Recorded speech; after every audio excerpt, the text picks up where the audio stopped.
Nick. Very, very balanced. Wow. Right side and another big gainer. He's a bull.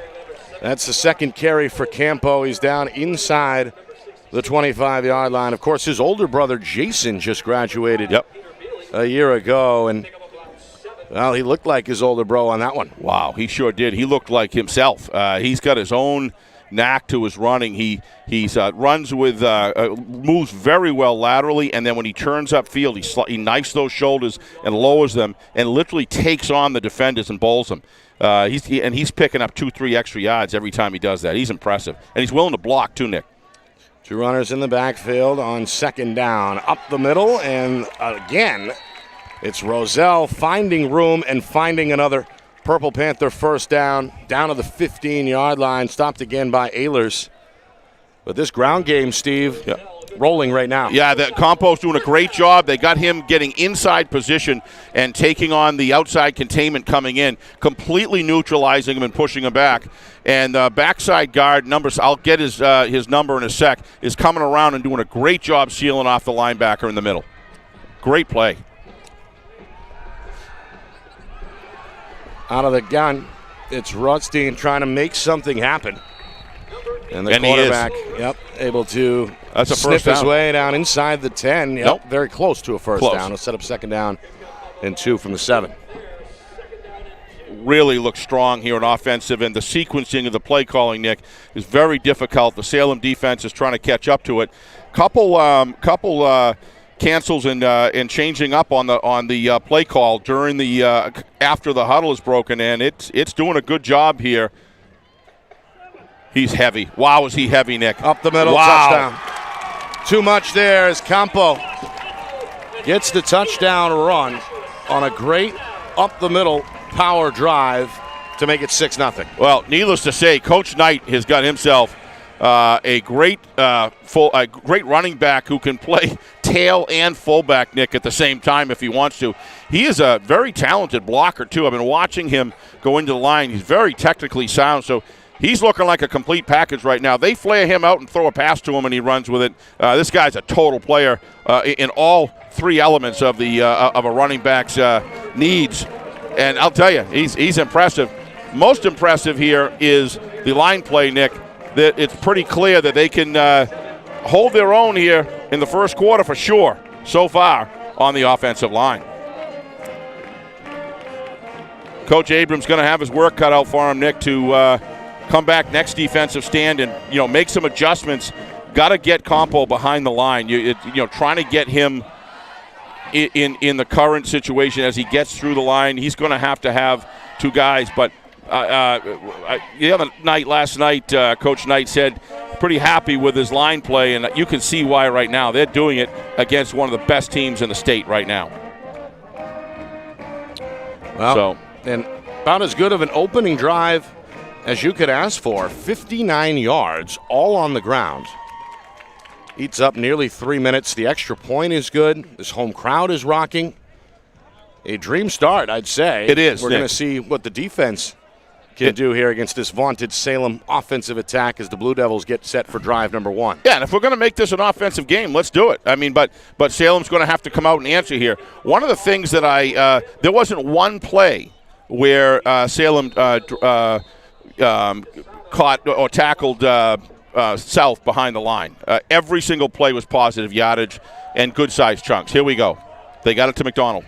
McDonald, vaunted star, the senior running back, finds a seam, and there's that second gear. Wow. McDonald is gone. Shot out of a cannon on the return for the touchdown, and just like that, Salem is back on the board as McDonald brings it back to the house over 80 yards for the touchdown. I love the way you just said that, Nick. Shot out of a cannon, because that's exactly how it looked. But before it happened, he almost went into a wedge formation, like a center wall. And they did a great job with creating that V and turning the defense outside, and he snuck right behind them. And boy, did you see him accelerate past the Purple Panther special teams there. And when he breaks it open, he's got some serious break open speed. Wow. That track meet style speed. I'm okay with this. Are you? McDonald. I'm good with this. This is fun. Well, we've got already 13 points, maybe 14 combined points through 3 minutes and 15 seconds here. An explosive start. Yeah, well-orchestrated special teams receiving core there. They're trained well, Nick. That was a nice job. What's really important there is to maintain low position and create that V. Get inside get on the inside hips of the defenders coming down and spill them out. And you see the patience. They practice that. You see the patience of McDonald to kind of slowly stealth himself in the middle of that pack. As soon as he sees the daylight on that left corner, bang, he went for it, and down he goes. So that's exactly what Salem needed to do, is get rid of that offensive drive in their mindset very quickly. They've done it. Now let's see what happens when they come out of defense, if they can slow Coach Knight's what appears. Well, a timeout was called as both teams trying to figure out. Coach I don't know what's does not going want on. to take a timeout this early. No, nobody for first does. half or not. Meanwhile, crowd continuing to fill up. A large crowd here at Stello Stadium in Nashua. Getting larger. A pleasant night is expected as the sun settles behind the trees here in the Gate City.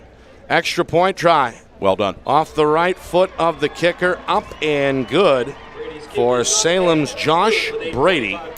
The sophomore ties the game at 7. So we are yet to see the Salem offense as the special teams gets it done on the 82-yard touchdown kickoff return by Aiden McDonald. Well, they were moving the fourth down lineman front and back, Nick, and it just didn't seem to matter. It's going to be interesting to see what Coach Abraham and his defensive coordinator puts into play here and on the defensive line, because it looked to me like they were trying to contain Campo. I don't know what you saw, but it looked to me like they were trying to take contain routes and on him. And the middle of the line was able to have their way with the defensive line of Salem. And that's a darn good defensive line, Nick. So we'll see what happens this time. Maybe they'll change up some different techniques, maybe do a few stunts, maybe move the linebackers up closer to try to meet those pulling guards and stuff. We'll see. Be very interesting to see how they can handle it. But clearly, when you go against Salem like that, we saw it with Bedford. They've got a tremendous offensive line. This South offensive line has impressed me so far. Very young, not young in age, but young in time as far as on the field. And but the Coach Knight yep, gave praise to when we spoke with him last night. Second return for Abreu, past the 35, still alive at the 34-yard line. Good special teams tackle by David Jocks. Yeah, but it looked like the other 10 were catching, Nick. It didn't look like they were going in and attacking and standing up those offensive blockers to clean it up for the strikers to be able to get in there and make a tackle. That's why they got. I mean, this is two returns, Nick, to the 40 and 45, and that just plays right into Coach Knight's strong, strengths as far as being able to not be deep in his zone and open up his playbook and be aggressive. Nutstein with Campo to his right. Campo scoring the first touchdown to cap off the opening drive of the season. Rutstein on 1st and 10 from his own 45, goes to the air for the first time. This was tipped. This one is tipped and incomplete. McDonald got his hand on it. Nick. Total player. He scores touchdowns and he stops touchdowns. But it's the play in the middle of the field, the little things he did. We saw it in the Jamboree. He's just got such field awareness and such game awareness. A play like that, now it's 2nd and 10, and he was wide open. He didn't tip that. He had some catch room and some run room for sure. Yeah, line up McDonald will as the defensive back. It looks like Salem's in a zone here. Campo, they run right at McDonald. Not much this time. That's that Salem defensive line that, kind of a work in progress according to Coach Abraham, but they hold their ground there and set up now a 3rd and long here. 3rd down and 7 coming with nearly 4 minutes gone by. 7-7 here early. They brought up Damian Gigante up on the line, Nick, and it loaded the line a little bit. And when Campo turned upfield, they were able to double him, because that seems to be what it takes to get this incredible running back down. Rutstein back to the air. Campo right side, slips a tackle at midfield, has the first down as he spins inside the Blue Devil 45 down to the 43. A punishing runner after the catch. Taken out eventually by Caleb Bates, one of these Salem veterans. But that's a first down for Campo, and the Purple Panthers moved the chains on 3rd and long. They did just that, Nick, and Salem has got the light turned on. He's a complete back. He's got all 3 phases, or 3 skills. He can catch, he can run, and he can block. He's doing it all out there, and he's going to be hard to stop in this game. Working on a pretty productive night already here, just 4 minutes and change into this first quarter. Rutstein will look over at Coach Knight, falls back into the gun, takes a low snap, throws it near side in the flat.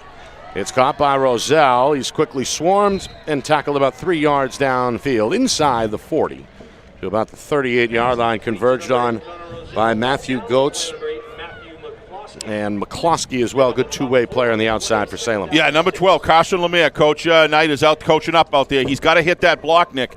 If he does hit that block, that ball goes, the yardage goes on probably another 9 or 10 yards at least before he's tackled. When he's out there, he's got to really work on getting that fit, getting separation from the cornerback. If he could have done that, that would have been a long play. 5 minutes gone by, first quarter. On 2nd down and 6, Rutstein going to tuck, going to throw over the top, near side. It's Campo, another first down. Still alive along the sideline, tackled inside the 25, down around the knees at the 21-yard line. Well, Rutstein showing some touch there, just flicked it over schoolyard style, and Campo does the rest. I'm not sure that wasn't by design. If you watch Campo on that play when Rutstein went outside, Rutstein had the ball held in 2 hands up high. He was in passing position all along, and if you looked at Campo, he was continually looking back. So I think that's kind of an option play. Oh, what do we got? Illegal man downfield? Nope, first down. Okay. Result of that play, good for another Nashua South first down. I thought there was some laundry in the field, but I guess not. Well, they're going to mark it at the 20, which is where the play ended, so no penalties yet. No. As we approach the midway point here. First quarter, South looking to retake the lead. Back to Campo, slips in the backfield. Yeah, they brought up 58 from Salem, Mason Dudley, who we've talked about before, and he had Campo contained, and they had looks like, I believe, a tackle waiting there right for him, and when he had turned in, it was just too much cleat and or not enough cleat and too much turf, and he went down. So I believe that's the first time of all the 12, 13 offensive plays that they've lost yardage. That's correct. They lose a yard in the end. Ball just outside now the 20-yard line on 2nd down, 11. Well, they'll spread them out. Roselle to the near side, Abreu to the far. Put Roselle in motion and hand to him on a stretch play. Looking for a block, plants the foot, spun down at the 20, and now a flag does come in for the first time tonight after that short 2-yard gain. Hold on the tackle on the outside, I believe. Yeah, that was either the tight end. If it was a tight end, I couldn't see. It was last minute. But you could see whoever it was had just a tug. I'd like to be able to I'm missing replay. Nick, I don't know I'm going to be able to handle this much longer. Replay without 2 weeks. I mean, we'll have it next week. I was about to get to that. We are without our director tonight, Ben Beals, who is out of town. And bear with us as we try to do 2 things at once up here in the booth. I think we got off the ground a little bit late, so we apologize for that. But I think we got the game in, right? We've got the game going. We're live here in Nashua, and still plenty of football to go as we move inside of 6 minutes first quarter. 7-7. Purple Panthers scored on their opening drive. Salem came back with a touchdown return by Aiden McDonald. On the rollout, the throw is incomplete. Trying to find Abreu along the near sideline, and now a 3rd down and long is on the way. It'll be officially 3rd and 22 from the 32-yard line. I'm not sure Abreu was running the same play that Rutledge was, but he broke late outside. He may have been hemmed in there, Nick. I don't know, but he certainly was out there late because the throw a little bit too far out in front. Yeah. And now Rutstein will spread them way out here. 5 receivers. Flag football style here as they look for a 3rd and 22 conversion. Instead, this one is tipped. Nope. And incomplete. Almost intercepted there, too, before it. A good effort by McCloskey, who tried to intercept that one before it hit the turf. The officials say no, incomplete. And now 4th down and a mile from no man's land here for South. Certainly, there's a little bit of an execution issue here with the Purple Panthers on a couple of these plays, but I think more what's driving this more is I think there's been some good adjustments. They're starting to move the linebackers up to the line, bring them back, try to confuse the offensive line on their line calls, and I think it's having an effect, and it's given the defensive line, they're up to what, 1, 2, 3. They got 4 men down right now. Some good adjustments by Coach Abraham and crew. 4 receivers on the punt. This one is straight up in the air. Take a bounce at the 25, roll sideways, and be down by the Purple Panthers there. Boy, not a whole lot there. Just a net gain of 2 yards on that punt. Nothing heavy, but a mild momentum change right here. That exactly what the excellent visiting team, strong visiting team needs. Let's see. Now this is a real test for the Purple Panthers D, Nick, to see how they can match up against Coach Abraham's offense. Actually, first offensive play, right? Yeah. By Salem. Yeah, we have not seen the Blue Devil offense officially until they break the huddle right here. It'll be first down and 10. They take over from their own 27-yard line. A 4-man front, a pitch out. McDonald hits the ground running, lowers the shoulder. Up over the 35, and a late flag is going to fly. Thrown by the back judge after McDonald is tackled at the 36-yard line. I didn't see any holding there. I'd be shocked if it was holding. It is. Yeah, they got a hold. Did not see it. I'm going to bring it back. So now a penalty each way, a holding penalty each way here so far with nearly 7 minutes gone by in this first quarter. That looked like just quick hitting, Nick. There must have been, maybe it was in the back end of the play there was some holding. I was watching a point of attack. Mata Field here got their video board. Check out they got the referee throwing the flag. Look at that. Yeah, they got some 3D graphics here. That's fun. Yeah, it's a good crowd, good atmosphere. Glad to have the fans back here in the 2021 season. On first down and long, McDonald left side looking for room off the pitch, trying to weave his way up to the 30-yard line. A little short. Campo there on the stop. Good wrap. Second down. After about a 6-yard gain, second down and 9, we'll call it. We move inside of 5 minutes first quarter. Yeah, the looks like the defenses on both sides are sharpening up a little here, Nick. The sun now is below the trees, and we can actually see. They'll take it from the far hash. Mustafa, the senior quarterback, hands off at a fullback dive. Not much up the middle for Damian Gigante, the senior's first carry. And now a third down, and it looks like 7 is. Well, the Blue Devils look for their first down of the season with the game tied at 7. Been watching Cody Good on defense at their safety. Very highly motivated, very energetic, very amped player, but doing a great job. Actually, he's up at linebacker. And now he's playing. That answers that. He's playing like a linebacker. Good reads. Mustafa back to throw. Goes upstairs. A leaping grab is not made. Despite the best effort of receiver Caleb Bates, had 2 hands on it, could not quite pull it in. Abreu in the area on coverage for Nashua South. It'll be 4th and long, and Salem likely going to punt here. So 2 defensive stands, Nick, kind of like offense, special teams type offense, all points on the board in a few minutes. I think that speaks to the coaching staffs of how they've been able to defensively tighten up on both sides. Very, very impressive adjustments. Low snap. Handled by Ehlers off his right foot. It's a good one. Deep kick. And making the grab is Lemire. It's a fair catch just outside Don't the understand 30. that.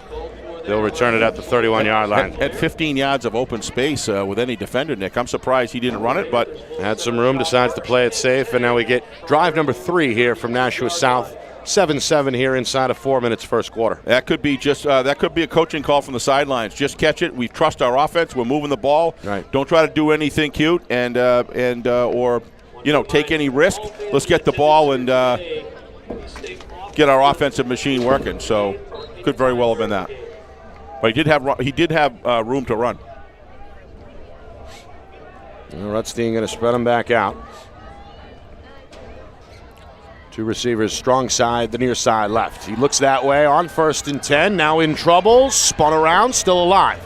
Escapes the pocket, picks up a block from Campo. Still tiptoeing at the 35. Over. A flag comes out and he's out of bounds. Finally, after a lengthy run, he's near the first down marker, but again, he's coming back. A penalty flag down at the 35-yard line. Block in the back.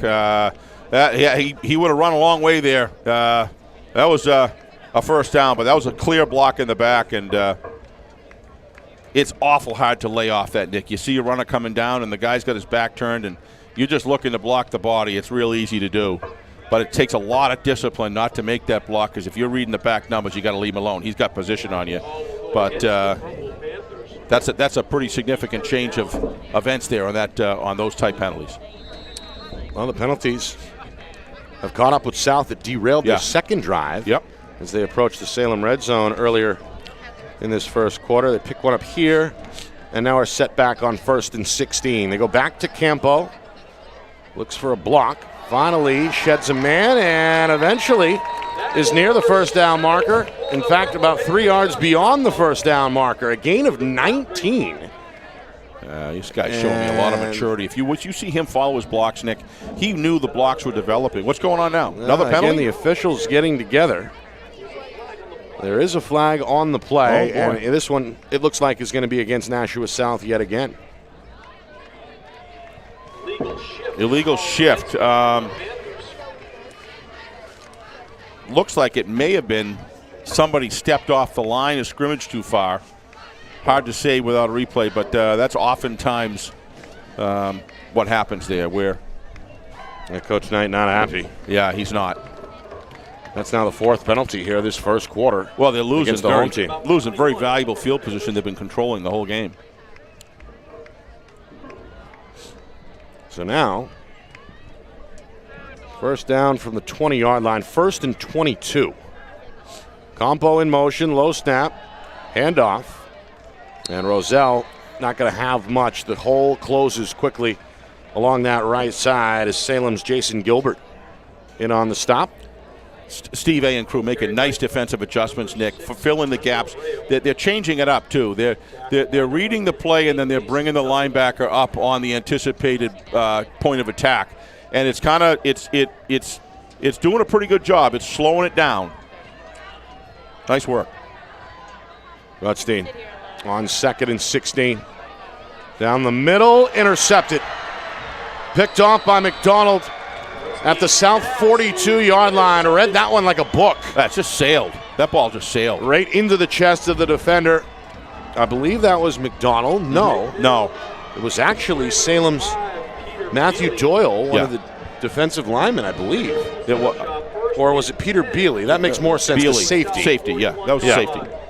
Bealey, again, had the read on that one. Rutstein turns it over. And now Salem. I think that ball just sailed on him. I think he...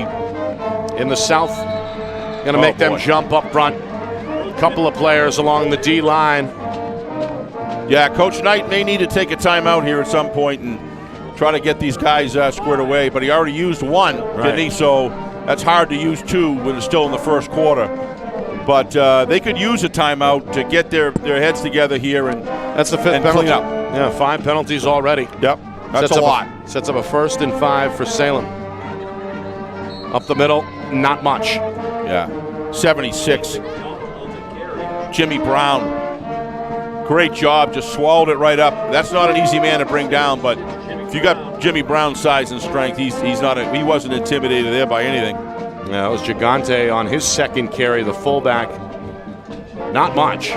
So 2nd down and 3 as we head towards 2 minutes to go. You can hear the Nashua South Band off to our left, bringing that atmosphere back into the game that we missed sorely last year. Meanwhile, here's Ehlers, spun down left side. I think he's short.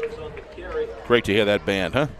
I think we got still a 3rd down situation, 3rd and a long one from just inside the 33-yard line. So South, their defense, hoping to hold down the fort here. This may be 4-down territory anyway. Again, 3rd and 1 coming from the South 33-yard line. We're inside of 2 minutes now in this first quarter. Salem looking for the lead. The South fans getting loud. Ehlers left side, first down and then some. Down the sideline, caught at the 4-yard line. He's hurt, number 11. He took an ugly spill there. I think he's going to get up, though. That was Nathan Smith, one of the defenders who made the tackle and then landed rather awkwardly, takes his time getting back up. Yeah, he's in pain. Meanwhile, he's asking to come out. Big run by senior running back Tommy Ehlers on 3rd down and 1. Saved the touchdown. They get a chunk play, and they set up 1st and goal. Yeah, he hurt his shoulder pretty good. He went down very awkward, Nick. From the 8-yard line, right side, not much. McDonald dashes down near the about 5-yard line, call it a gain of 3, set up 2nd and goal. This the line play of Nashua South, Nick, has impressed me so far. This is Salem. This is the top programs in the state, and pound for pound, they're doing a good job. But the edge there, the edge has been the problem around the running around the edge for that seems to be pretty successful, especially on that left side. Be interesting to see if Coach Abrams continues to attack that. Well, they're going to spread it out a little bit here. Yep. It's like 3 wingbacks. Put O'Donnell in motion. They pitch it to him. Cuts up, and he's in for the touchdown. They got some good blocking scheme. They do a good job. Aiden McDonald scored 2 touchdowns last week in the Queen City Jamboree. That was a 2-quarter affair against Bedford. He's got 2 touchdowns here in 1 quarter, and he's got his team on the board out in front for the first time now at 13-7 with just inside of a minute to go in this first quarter. Take nothing away against Aiden McDonald, but the blockers on this team, Nick, are as good at their craft as well. They are doing a great job. They're doing what every coach wants a blocking scheme to do, and that is get to the point of attack quickly, laterally, and then turn upfield and create havoc. And when you've got a guy behind you like McDonald running, he's going to find the right seam and he's going to drill and drive. And that's it. It's a good working. It's a good machine that or good tool that Coach Abrams can go after a defense with. Brady's kick is wide right, no good. So it'll stay at 13-7. As Salem, well, they get the turnover. They take over in South Territory. And they capitalize on a 6-play drive from 42 yards out and take their first lead of the game. So that's got to please Coach Abraham. If you're just joining us, South, well, they took the lead, took the football to begin the game, went down the field nearly 60 yards. Jason Campo, an 8-yard touchdown, put the home team out in front 7-0. The very next play on special teams, it was an 82-yard kick return by Aiden McDonald to tie the game at 7 for Salem. And then moments ago, the turnover, the short drive, the touchdown run comes from 5 yards out for McDonald. And again, the Blue Devils quieting this crowd for now here in Nashua out in front 13-7. Well, it seemed like Coach Knight and the offensive gentleman on the field, the offensive set, had some great symmetry as far as running the plays. It was clean. There was no penalties. And there was some good play calling going in and changing up along the way. And then it seemed like they were kind of going after larger chunks of yardage, and it just didn't seem to work as well. How much of that is the fact that the Salem defense made the adjustments and started attacking the offense as set, as designed? I don't know, but it does look like if he stays within the play calling he did the first time, I still think they're going to gain yardage and they're going to be able to move the ball on this very, very good, excellent for that matter, Salem defense, because the offensive line's doing a great job for the Purple Panthers. Ooh, kick short. And this one is a live ball. Salem looks like they have it, and they do. The Blue Devils catch South slipping. A short kick, a kind of a, maybe a 10, 15-yard special to the near side, and one of the up men could not quite reel it in. And the Blue Devils pounce on it. Second turnover this first quarter by Salem. Why do we like that? Why do you love that call?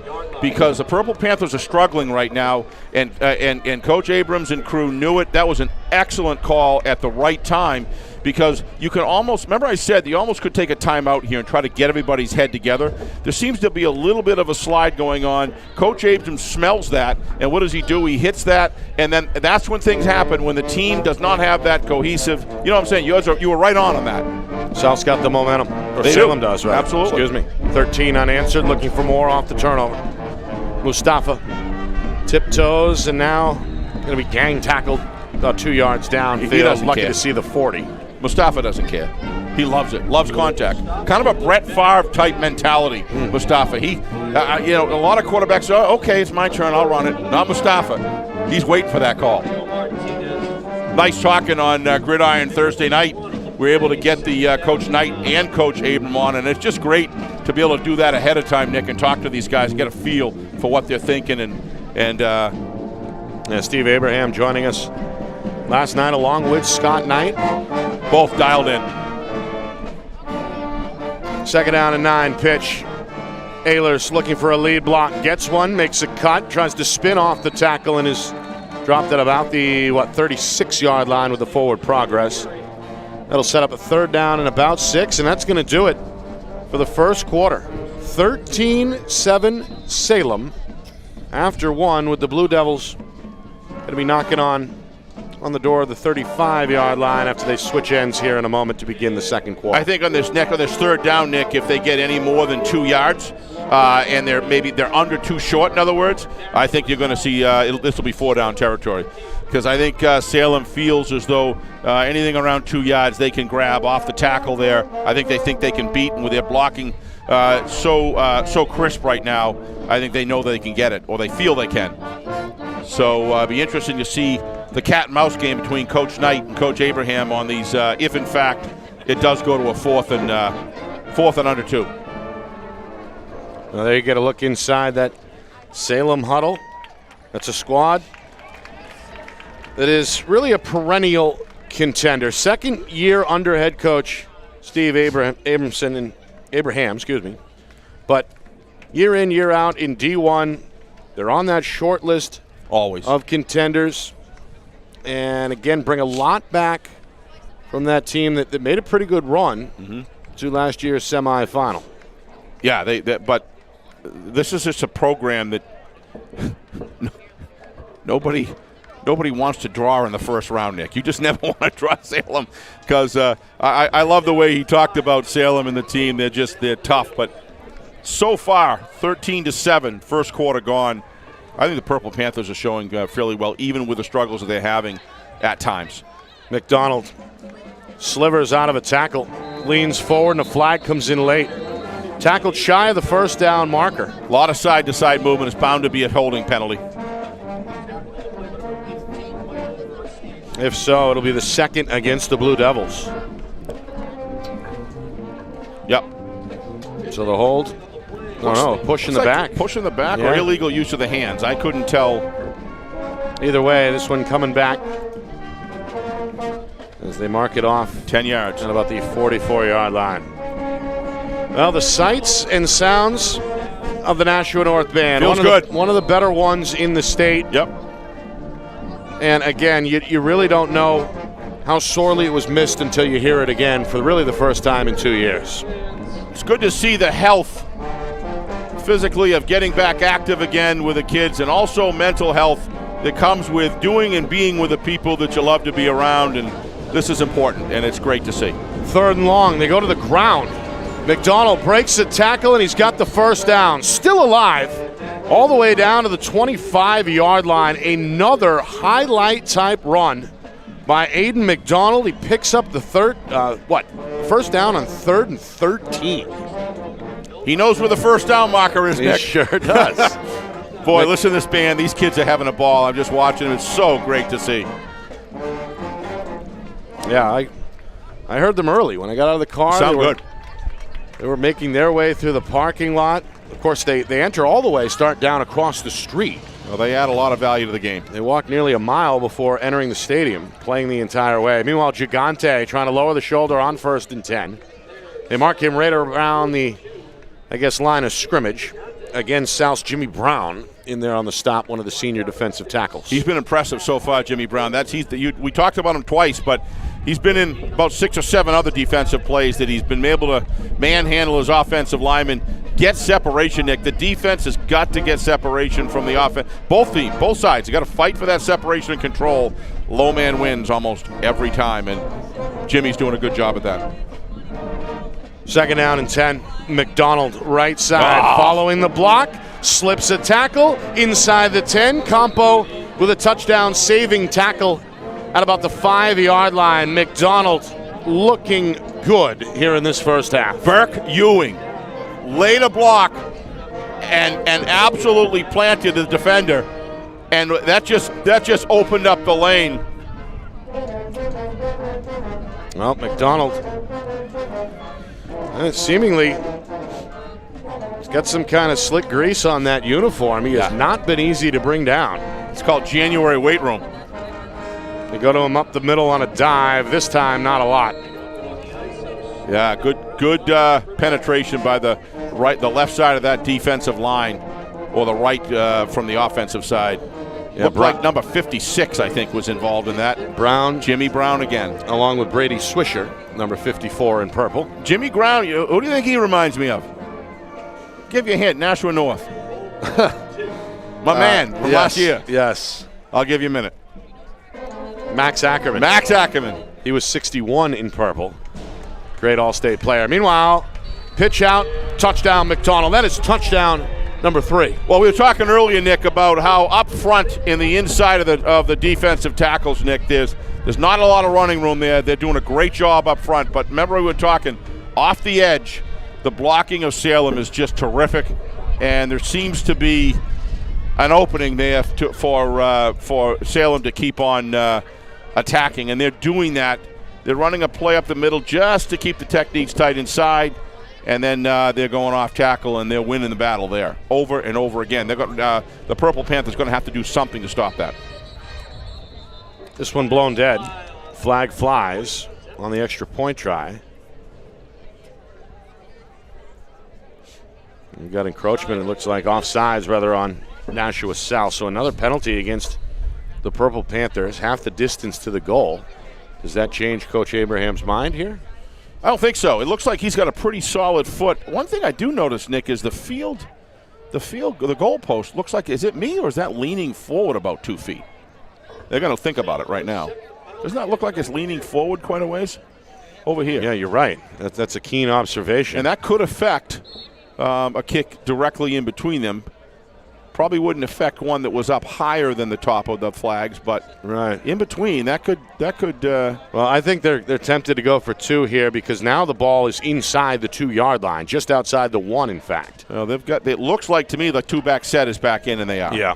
So they're going to go Ehlers, Gigante with McDonald on the wing, Mustafa under center against a 5-man front. Snap taken, 2-point try is good. Ehlers, strong finish to the run, able to slip the tackle attempt by Campo near the goal line and get the 2-point conversion to make this 21-7, now 21 unanswered points by Salem with 2 minutes gone by in this second quarter. Constant, every play, significant yardage for the Salem Blue Devils, Nick, off tackle. And they do a great job getting outside quickly and doing really the defenders, from the defensive backfield and outside linebacker core are just getting there too late. I mean, I don't think it's too hard to figure. Salem's going to have to. South is going to have to stop that because they're just going to. If Steve Abrams continues that at will, the score is going to change very rapidly. Our buddy Tom King, right down there in the field, along with Joe Marshallina. The writers are on the field down there. Sure, everybody out and about here tonight. Seems to be the game of choice. Yep. We welcome those of you who are just joining us. 21 unanswered by Salem. South looked good on their opening drive. Went nearly 60 yards in 7 plays. Jason Campo found the end zone to put the home team out in front 7-0. Salem, they get a special teams touchdown on the next play by Aiden McDonald. First of 3 touchdowns for McDonald. 2 turnovers followed after that to help Salem with field position. Both drives capped off by McDonald rushing touchdowns. So he's got an 82-yard kick return for a touchdown, a pair of 5-yarders as well. Meanwhile, flag here on the kick. It's like offsides, I think. Penalties have played a role in this first half. 2 calls against Salem and 6 unofficially against South. This one, it looks like, is going to be against the kicking team. Reminder, if you have not subscribed to the channel, please do so. You won't miss a thing this fall, as we'll be live twice a week, Friday nights, Saturday afternoons. Tomorrow we're in Wyndham when Pinkerton takes on the Jaguars at 1:30. I'm a little jealous I can't be there, Nick. I really want to see both of those teams this year because Coach Byrne, Seems very, very confident, very positive about where his team is. And a lot of as players. much as Coach O'Reilly tried to say he wasn't, we know he is. Right. Yeah, we know he is. He's confident every year. 44 Absolutely. years on the job now for Coach O'Reilly. So the Astros, who had to bow out last year due to the COVID-19 concerns, bowed out early after just 3 games, back on the road tomorrow afternoon. And we've got it for you here on Friday Night Lights, New Hampshire. Short kick handled. Did that go 10 yards? Either way, it didn't matter. Smith pulled it in and took a knee immediately in Salem territory, by the way.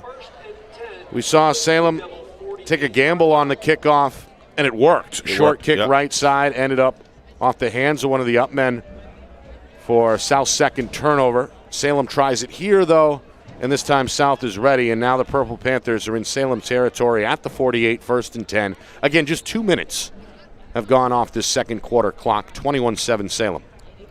South's got what it takes. They got an excellent offensive line, and they got some a great running back, excellent quarterback, and just got to go back to basics. Rutstein in a pistol. There you go. Campo right side with room around the corner, 1st down. Now Campo has run hard in this first half. What a weapon. Picks up nearly 15 on that outside run. And they'll set up 1st and 10 after the Gates tackle at about the 36-yard line. Great job by number 76 on South, Jimmy Brown. Jimmy Brown. Jimmy, I know your number now. Holy smokes, what a great seal block to give Campo a nice angle of attack off tackle there. Great job. Doing it both ways. Yes, he is. As a D tackle and as the offensive tackle on the left side. Quarterback keeper Rutstein with room up the middle. Lowers the shoulder, and he's inside the red zone before it's all said and done. Tackled by Bealey at about the 18-yard line. Another 14-yard pickup. And another South 1st down as this run game appears back on track. That might have been called by Rutstein, Nick, because the tackles. Quick snap. Yeah. Rutstein, right side. Couple of key blocks downfield, and the senior is in the end zone. A touchdown run by Rutstein, an 18-yarder, and South with a quick 3-play, 48-yard drive to get back in the end zone and make this a 1-score game again at 21-13. Well, like I said before this thing got started, Nick, I said, go back to the basics. Oh, you're strong athletes. You got the line to get it done. What do? They use Campo outside. Then all of a sudden you see 5 DBs chasing Campo in every play. What do? Rutstein makes the call, goes right up the middle. The techniques were empty there, wide open up the middle. Extra point. Nice kick. Line drive is good. It sneaks inside the left upright to make it now 21-14. That's Smith, who ironically was the man who got the drive going on special teams by securing that onside kick attempt. Yep. The extra point goes off his right foot. He's 2 for 2 now, and it's now 21-14. Well, like I said, I think this team, as far as in the trenches, is pretty darn even. And Coach Knight has gone right back to the basic strengths of the 2 or 3 skill plays that he has, and taking advantage of his very well coached and very able and strong offensive line. And I really like the play sequencing on that play. Good calls. I think that not that run, but I think the previous run by Rutstein up the middle, I think Rutstein may or may not have made that call, because it looked to me like he saw the opening and he just went for it. As we know, Rutstein started as a sophomore. Yep. What a gift that is for high school football to be a senior. And now is back at the quarterback spot as a senior, this time with some experience. We know about the athleticism. Yep. And as you said, some of those intangibles may or may not have come into play on that last drive for South. But either way, an 18-yard touchdown run has got this thing all, a 1-score game again. 21-14 in this high-scoring first half. Here's a bullet kick. One bouncer near side. They want to keep it away from McDonald. Instead, is this Ehlers? No, this is McCloskey. Yep. Who's going to weave his way across the 30. Yeah. See where they mark him at the 33-yard line. A good return. McDonald's not going to see a kickoff the rest of the game. They're not going to allow it. And they're smart not to do it. Put it in somebody else's hands and let them cause damage. McDonald's just at a special level in high school football, and any college would be make a good decision, take a serious look at this kid.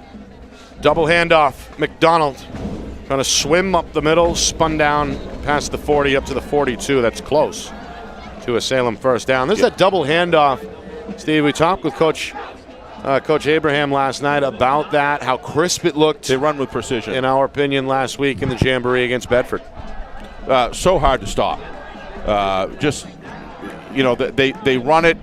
They run it low, Nick, and they hide the ball extremely well. It's just so the linebackers just have to stay home and wait for it, and then he gets through the line so quickly. It's already through past the line of scrimmage before they even react. McDonald in motion. They toss to him on the 2nd and 1 call. Another first down and another big gain along the sideline. Finally tackled where at the 28-yard line. Another big 30-plus yard run by McDonald, who in my estimation is already up around the 100-yard mark, or at least closing in on it here with plenty of time to go. Just 3 minutes gone by in this second quarter. Huge block. It's been going on all game. Going to call his name out. Number 42 for Salem. Gigante. This kid is having him a game. Anybody goes and reviews this film, you better take a good look. If you want to learn how to lead block, this kid knows how to do it. And that is a major reason why McDonald was able to pop outside and literally run untouched. Great job. On 1st and 10, David Jocks looking for room right side. First carry for the junior. He's down to the south 25-yard line after a 3-yard gain to set up 2nd down and 7. Well, McDonald has been the bell cow, but we've seen Ehlers. We've seen on that play Jocks. We've seen Mustafa, the quarterback himself, run the football. Salem's got a few horses in this stable, and that's without, of course, one of their stars who was not suited up tonight, Fernandez. He's down on the sideline. Meanwhile, Campo laying wood. Stops the runner dead in his tracks. Well shy of the first down. Now 3rd down and a long 2. Just outside the 20. Just over 4 minutes gone by, second quarter. Yeah, somebody's got a fried dough over there, Nick, with powdered sugar on it. I saw that. Keep me focused on the game, if you would. Wow, that looked good. The concession stand is apparently up and running below us here at Stello Stadium. Good crowd. Opening night, week 1. Two of the better teams in Division 1. High-scoring first half. Mustafa fakes the pitch. The quarterback trying to lean forward to get that first down. It's going to be very close. I don't think that was a fake. I think that was a broken play. I think what happened was the receiver of the pitch in the back, Nick, was in between. The blocker was in between them. Mustafa, so sharp, saw it and just did the right thing, turned around and ran with it. Otherwise, that would have been right off the tail end of that blocker. I couldn't get his number, but Mustafa, sharp kid. It is a first down. Yep. And now a timeout is called by Salem. All those things come with the opportunity to get varsity time as a sophomore, Nick. Going way back, we were talking to Coach Steve Abraham the other night about, he's got a lot of reps before this year. Now he's ready. And I think that's exactly the way Coach Abraham described him. It's his turn. He's ready. He's earned it. And plays like that, Nick, don't necessarily show up in the box scores or the stats, but they're plays that a quarterback with lesser experience or less of field sense might not have recognized that and tried to pitch it anyway. Right. He understands how important it is to maintain ball control. 5 minutes gone by, second quarter. 35 combined in this first half. Salem, after falling down 7-0, scored 21 unanswered, thanks in part to 2 South turnovers, some Purple Panther penalties, and 3 Aiden McDonald touchdowns. South just got their second touchdown a moment ago from quarterback. Yeah, got a little sloppy, Nick, on both sides, really. But got a little sloppy there in the end of the first quarter. But it looks like it's starting to clean up a little right now. Don't see as much laundry on the field. Yeah, 2 back-to-back crisp drives. Yes. Including this one here with Salem in the red zone. Out of the timeout, they go back up the middle. And this time they're ready for McDonald. Making the tackle in the hold, Antonio Martinez, one of the South juniors. And the key with that, Nick, was he stayed home. He didn't chase the ball down, chase the runner down the field. He knows his position and his job. I'm sure the defensive course said, you've got to stay home on backside for that counter. That's exactly what he did, and he had himself in excellent position and playing with expectation that it's coming to him, and that's the key. 2nd and 7. Wow. Left side. Ehlers, touchdown. Tremendous blocking up front by Salem. They were backing up. They got underneath, got the fit, got position, got leverage. You saw the 3 defenders, Nick, on that side of the ball, just pushing back the defenders, the Purple Panther defenders, and he had a free shot right through the hole. A gorgeous lane opens up, and Ehlers hits it at full speed. Touchdown number 4 for Salem in this first half. The blocking of this Salem Blue Devil team, Nick, across the board from one end to the other. All 11 players on the field getting it done. Extra point try for Brady. Up and good as great effort senior by Nathan is Smith. now 2 for 3 on the extra point try. So 28-14, South reestablishing their 2-touchdown lead here with still plenty of time for South to respond. 6 minutes and change to go until halftime. Yeah, I mean, for Salem to respond like that, Nick, was very, very important in order to maintain that 2-touchdown lead. Puts them in a position where they might be able to key, Nick, as they can start resting some offensive players, and you know, put, like we were talking about the other day, you could put Aiden McDonald on defense. He probably won't want that, but nevertheless, you might be able to bring in a couple, some backup linemen and things like that, just to give them a rest, and that's going to give an edge in the second half. Right, and McDonald, of course, rarely takes a snap off. We've seen him on defense, in slot coverage, against the run on the edge. Of course, on special teams, scored an 82-yard touchdown earlier. So McDonald on the field more often than not, and as valuable a player as anybody to any coach across the state. Yeah, both teams have excellent blocking linemen, Nick, no question. Do a great job out there, both teams, well coached. Another short poocher. Right side takes a bounce out of bounds. Third time we've seen the short kick from Salem in this first half. Why would you give it to number 7 with a running start? It's just. There's a few different dangerous return men on the south side as we've seen in this first half. But imagine, why would you give it to Campo? He'd never see the ball in a kickoff the whole game from start to end. For me, he wouldn't. If I was a special teams coach, no way. And it's just because you respect him so much as a player. I mean, he gets a running start behind the line, he's lethal. What are you going to do when you give him a 12-yard running start on a special teams? By the way, out of town score, Nashua North, the defending champion Nashua North. They've got a 21-6 lead over Alvern. Wow. On the road tonight in Hudson in week number 1. So a good start. That is a good start. Through nearly 2 quarters for the Titans. Nashua football is back. Well, never went anywhere. Never went anywhere. Case of North, right, at least. Up the middle here. I just mean both of these teams, North is probably going to be fairly strong this year. Yep. We'll see week to week how they progress. Certainly got a good coaching staff there to get the best out of every one of them on the team. Connor Roselle on the carry goes for about 9. Set up a second one in Salem territory at the 47. We hit the midway point, second quarter. Back to the ground, Campo trying to cut. He's got a first down. He's past midfield, lowers the shoulder. Wow. And is down inside the 45-yard line. Hard running before finally the safety, Bealey, brought him down. Campo has looked good in this first half for So just, he has to, with that kind of running, he's got to put up some big numbers in the weight room, Nick. He has to, because he's carrying 2 runners with him and he just doesn't go down. He's got a great natural forward lean when he runs the ball, and he's just extremely effective. I'd keep going to him, and Rutstein's going to do it. They're going to follow him. Campo lays a pretty good block. Rutstein going to cut it outside.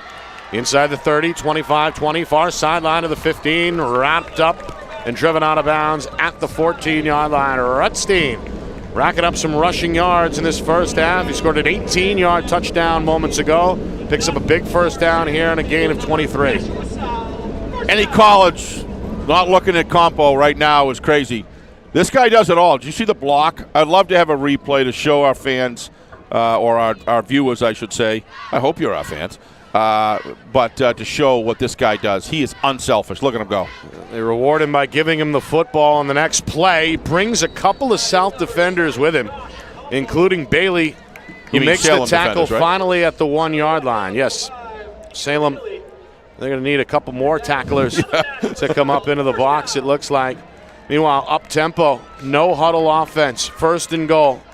Campo, left side, looking for his 2nd touchdown. Is he in? Yes, he is. Touchdown. A pretty powerful run by Josh Campo. Scored the game's 1st touchdown, scores South's 3rd touchdown of this first half. And with 5 minutes and change to go, again, it's a 1-score game as Salem's lead is clipped to 28-20. What an unselfish-looking football player, Nick, with all the skills in the world. This kid is a special. Boy, I tell you, I've seen him a couple games, but this is just at a different level. He's playing with his peers. This one is blocked. Wow. No good on the extra point try as Salem's Matthew Goetz got 2 hands almost on that one and may have. That one rejected. And the score remains an 8-point difference at 28-20. So Salem special teams, Steve, starting to add up in this one. They got the 82-yard touchdown run by McDonald back in the first quarter. And they keep South off the board with a point here to make it. That's a point that's well, there's South 8 points, and there's the difference. Catching up here. But I've been impressed the way South has answered, Nick. And then I've been impressed the way Salem answered back. These are 2 strong football teams that. And Coach Knight's gone back to taking his 2 strong and 3 or 4 top athletes, and he's getting them into the game. But the offensive blocking units of both of these teams are outstanding. Off tackle, I'd give Salem the edge. They seem to be able to block inside and out. But South's blocking it on the interior is just magnificent. They're doing a great job. And is it Jimmy Johnson? Where's my man there?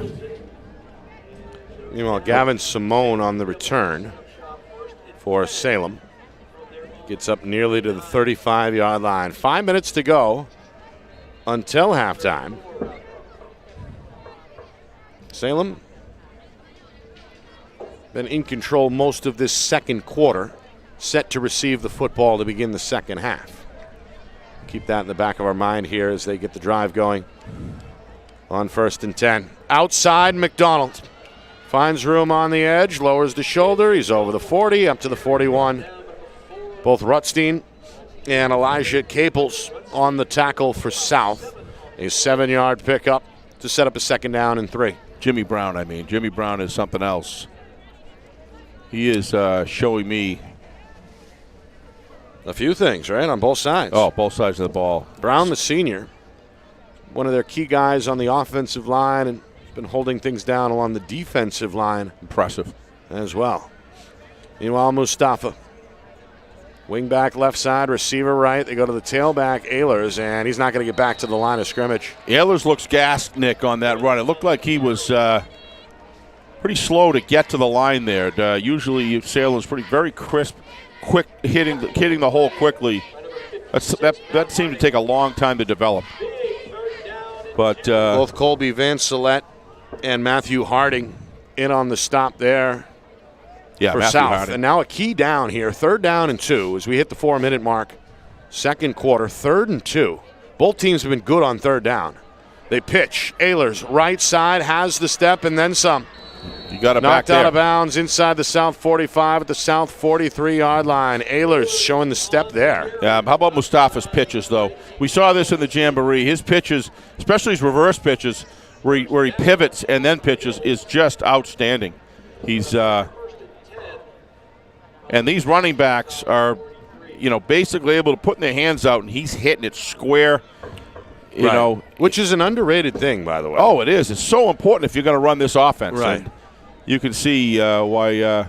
It can be made to look easy, but it's not. They It's go not. up the middle. Jacques brush back as Campo pushed him around a little bit there. Losing his helmet on the stop was Colby Good, one of the South juniors. He'll have to come out for a play.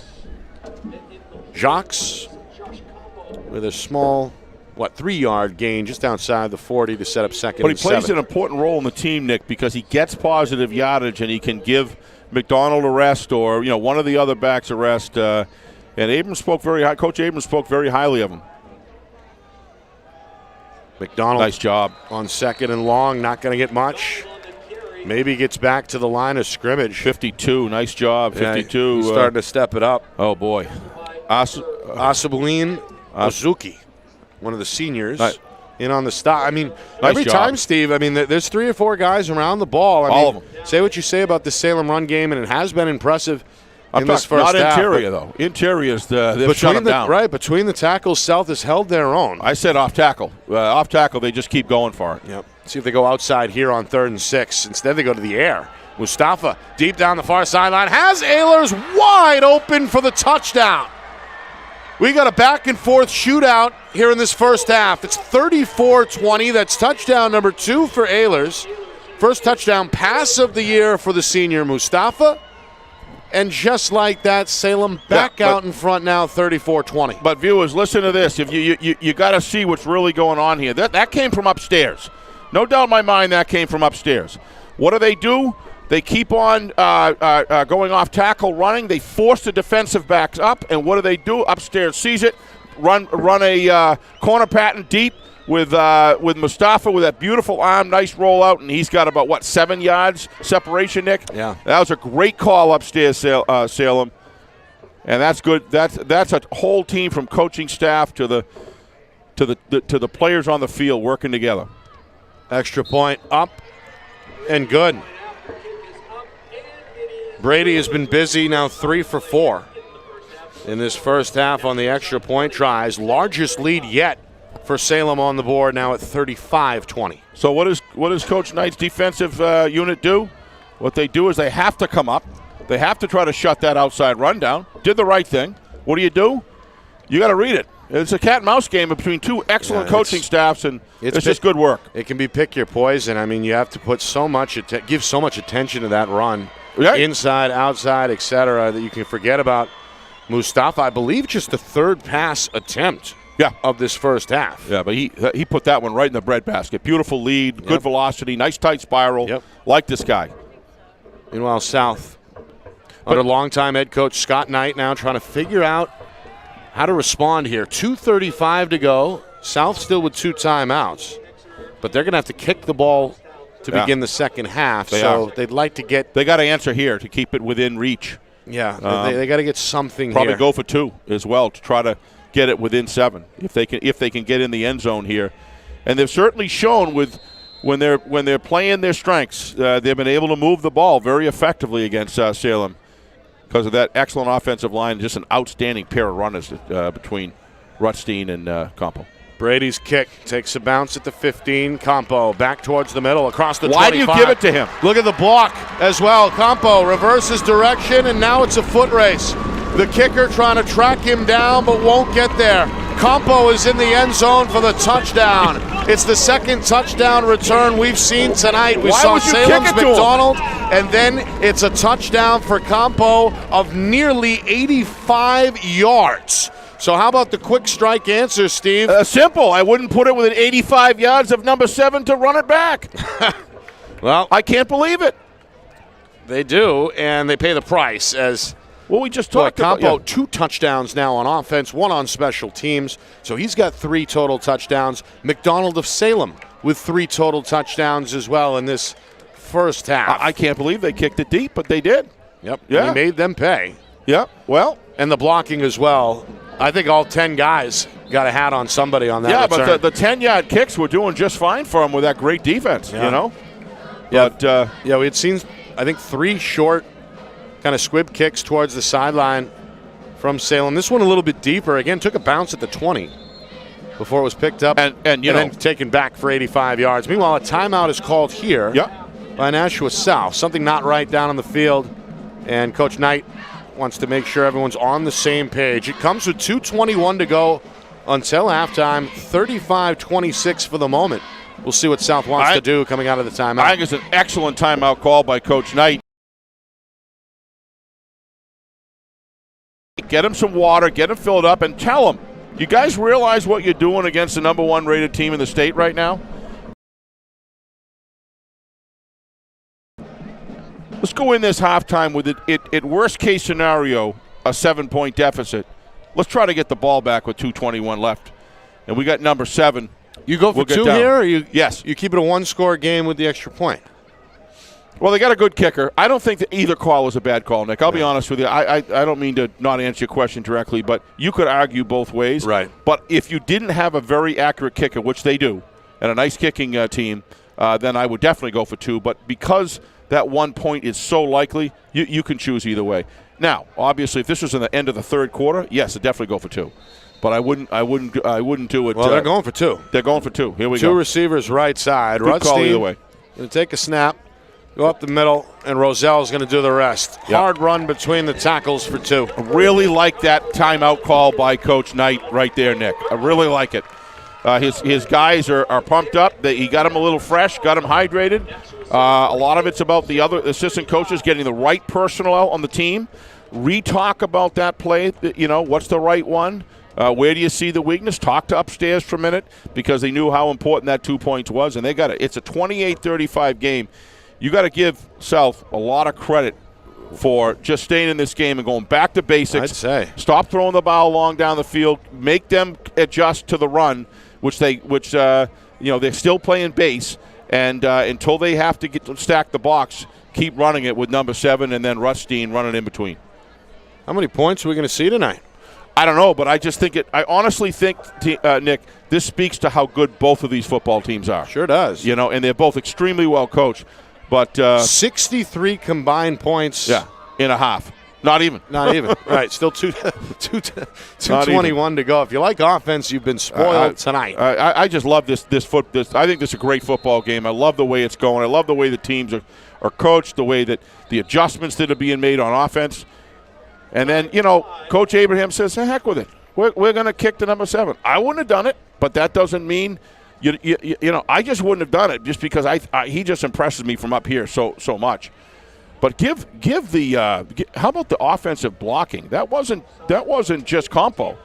Oh, I mean, he's tremendous. Don't get me wrong. That's what I said. I think all 10 other guys are both teams made a block. Both teams are blocking their tails off. Sure. But on that Compo, on that play, yes, kick return specifically, agreed. It was a team effort with Compo's speed at the forefront. Yep. 35-28. They back South up. Big possession for Salem. Been a penalty-filled first half. And here's a squib.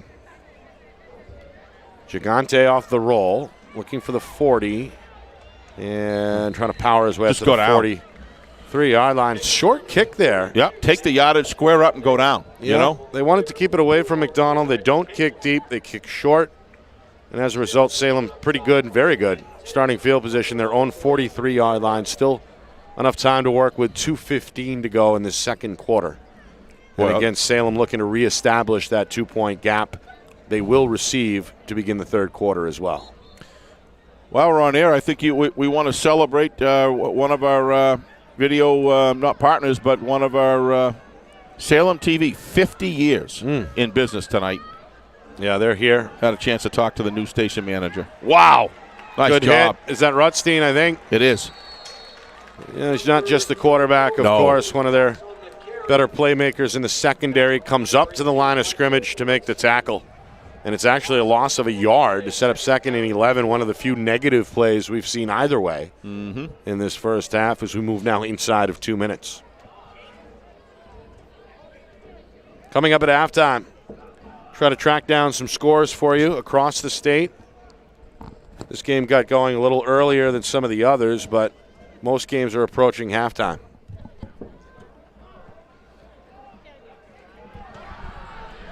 To the outside, Ehlers chopped down. Good tackle around the ankles. Ryan Salemi. See, that's why with the tackle. Look, I'm just trying to say, now the emotions that South is playing with right now was brought back from that touchdown and closing the gap. Right. It isn't just the points; it's the momentum that it allows the team to feel empowered again, and right now South is playing empowered. 2 good football teams slugging it out here. Nearly a minute to go. Really like the spirit of these players, Nick. They're just a good group of kids on both sides of the ball. Salem still with 2 timeouts to work with. They pitch, and now they're going to throw. Down the field, incomplete. Wow. I thought there was going to be a flag there, Nick. It looked like he was holding him to get to the ball, and he wasn't looking back, but referee was right down there. Yeah, they're not calling that. They're not going to call that. Rutstein with him step for step. The intended target was Bates. The throw was off target. And now a 4th down and 9. With less than a minute to go, 53 seconds. So South finally able to force a punt. Because I think we've seen only one punt either way in this first half. I may be mistaken about that. We'll also try to find you some stats. At least one. At the most as well. 2, maybe. I think 1. I think you're right. Ehlers with a good snap and a good punt. This is the second punt for Ehlers. You're right, Steve. And the second fair catch on the backside, this time by Roselle. That'll set up South 1st and 10 from inside their own 20. So how aggressive are you here, Steve, if you're Scott Knight with only 46 seconds and 1 timeout to work with? I'd look for a possibly. I'd wait the first play and see how much of a rush and watch the defensive backs, how soft they are, and then I'd try to make out like Campo's going to block, release him for a deep screen. Try to get him the ball in the middle of the field with a lot of space and see what can happen. How's that? I think you nailed it. But make it look like he's blocked, get him in the pack, and then release him, dump it out to him with a lot of open space. Yeah, you don't want anything high risk. You know that. I'll tell you what I would do. I'd have a spy on number 7 and follow him wherever he go. On the other side of the field, if I was Salem, I'd spy him to watch for that very release. But in case they don't, I'd try it. 2 receivers with Campo as the back. Rutstein, the shotgun snap, runs right side, now turns it on through the hole. 1st down and more. And here's a foot race at the 50. In Salem territory, down the near sideline, steps out of bounds. Inside the 30, a big run of over 50 yards by Mike Rutstein, who's having quite the first half for Nashua South. Help me out here, Nick. It says the South has 2 timeouts. I thought they only had 1. I thought he called one there and then one in the very beginning of the game. I don't think that's accurate. Either that or the one at the very beginning of the game was called by Salem. Okay, I thought it was Coach Knight that called that, but I could be wrong. I agree with you. I thought they only had 1 left, but we'll see. Well, that's big to know how many timeouts they have because – now a timeout is called here with 35 seconds. But who called it? Looks to me like Coach Knight did. He's upset about something. He's he's not happy about something. Well, I'm wondering if he saw the 2 timeouts and he called one because he saw it on the board, but ultimately that's supposed to be done by someone on their sideline. So the board is not the official, you know what I'm saying, time or score or timeouts. That's all kept, of course, by the officials down on the field. But there should be a person on each side of the ball on the team, a coach or someone keeping track. Right. I don't know if it's that at all, but it could be. But he did seem upset about something. But back into it now, educating his players, trying to set up probably 2 plays here, Nick, given 35 seconds, if in fact he's used his last time out. I wish we knew that. Well, I'm going to rely on what they're saying. Yeah, okay. Just because. Okay, well, he just used another one. That absolves so there's clearly 1 now, right? I mean, if that's the case, there would be one left after this one. Because that wasn't Salem that called that. That was definitely Nashua South. Yeah, I don't know. It's a guessing game. Well, it's just fun to know as they go down and run out the clock. 35 seconds remaining. 35. I used to call offensive plays, Nick. It's a big deal to me. I'm sorry. I can't. Well, yeah, if you're a coach, you got to know the time and score, especially at the end of a half. Correct. And especially with South with a chance to tie this thing up after trailing a moment ago by 15 points. Yeah, that 2-point conversion is looking looming large right now with this situation because, quite frankly, if they get it down inside the 10 and it's 4th down and they got 2 seconds left, they could kick it because their kick looks very solid, Nick. And now you're up 35-31 going in, but obviously they want the touchdown for sure. But they're almost within another 10 yards. They're probably within reasonable field goal territory because it seems to me, I don't know what you could see, but looked to me like he had a pretty decent leg. Well, I'm sure they'd like to get him a little bit closer if they can't get it in the end zone. Rutstein 2 receivers left side, 2 tight ends right side. Campbell the back to his left. Shotgun snap, handoff up the middle. Hole closes quickly on the right side. He leans forward. Yeah, a little confused why you wouldn't use the wide side of the field there, Nick. I don't understand that call. Now short side, you got the whole it's stacked in there. They're going to use their last timeout here. So that obviously was a Salem timeout, Nick, to your point early in the game when we thought it was South. Right. Originally, yep. So now South is out of time, I believe, out of timeouts. I don't know. Either way, 28 seconds remaining first half. The football is just outside of the 20-yard line. Coming up at halftime, a look around the state. A lot of games in action, including the other 2 Nashua schools, both BG and Nashua North. We got scores for you there. Londonderry is taking on Merrimack just down the road, so we've got a lot to look at halftime. We'll see if we can get some stats from this first half as well, as there's been a lot of offense, a lot of points scored, obviously. 35-28 Salem. John Barron down in the field relayed to Kristen up on the phone, and she just relayed it to me. That previous timeout that we were confused about was an equipment timeout. And that's just to update everybody. So it was not charged either way. Not charged either way. It was back in the opening minutes of the first quarter. Thank you, John and Kristen. All right. More than just camera work. That's right. Rutstein. I don't know why they wouldn't use this wide side of the field here. Looking over the defense, he will run left side. He does pick up a block, but he's sliced down.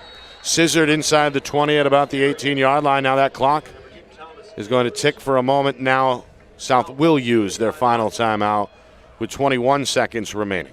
Yep. Now they got it back to the center of the field. I think that may have been by design, because I think Coach Knight has a lot of faith in his kicker. So they brought it back to the center of the field. It kind of gives them an option for one more play, Nick. And being in the center of the field, they could kind of openly attack both sides. But seemed to me that off tackle and that a sweep with Compo or a lead block to me like there was a lot of potential yardage there, but maybe it's just easy. He does have his team here. He's in the center of the field. He's probably 5 yards away from a high percentage kick here, I would say. Football at the 18. So right now you're looking at about a 35-yarder. Yep.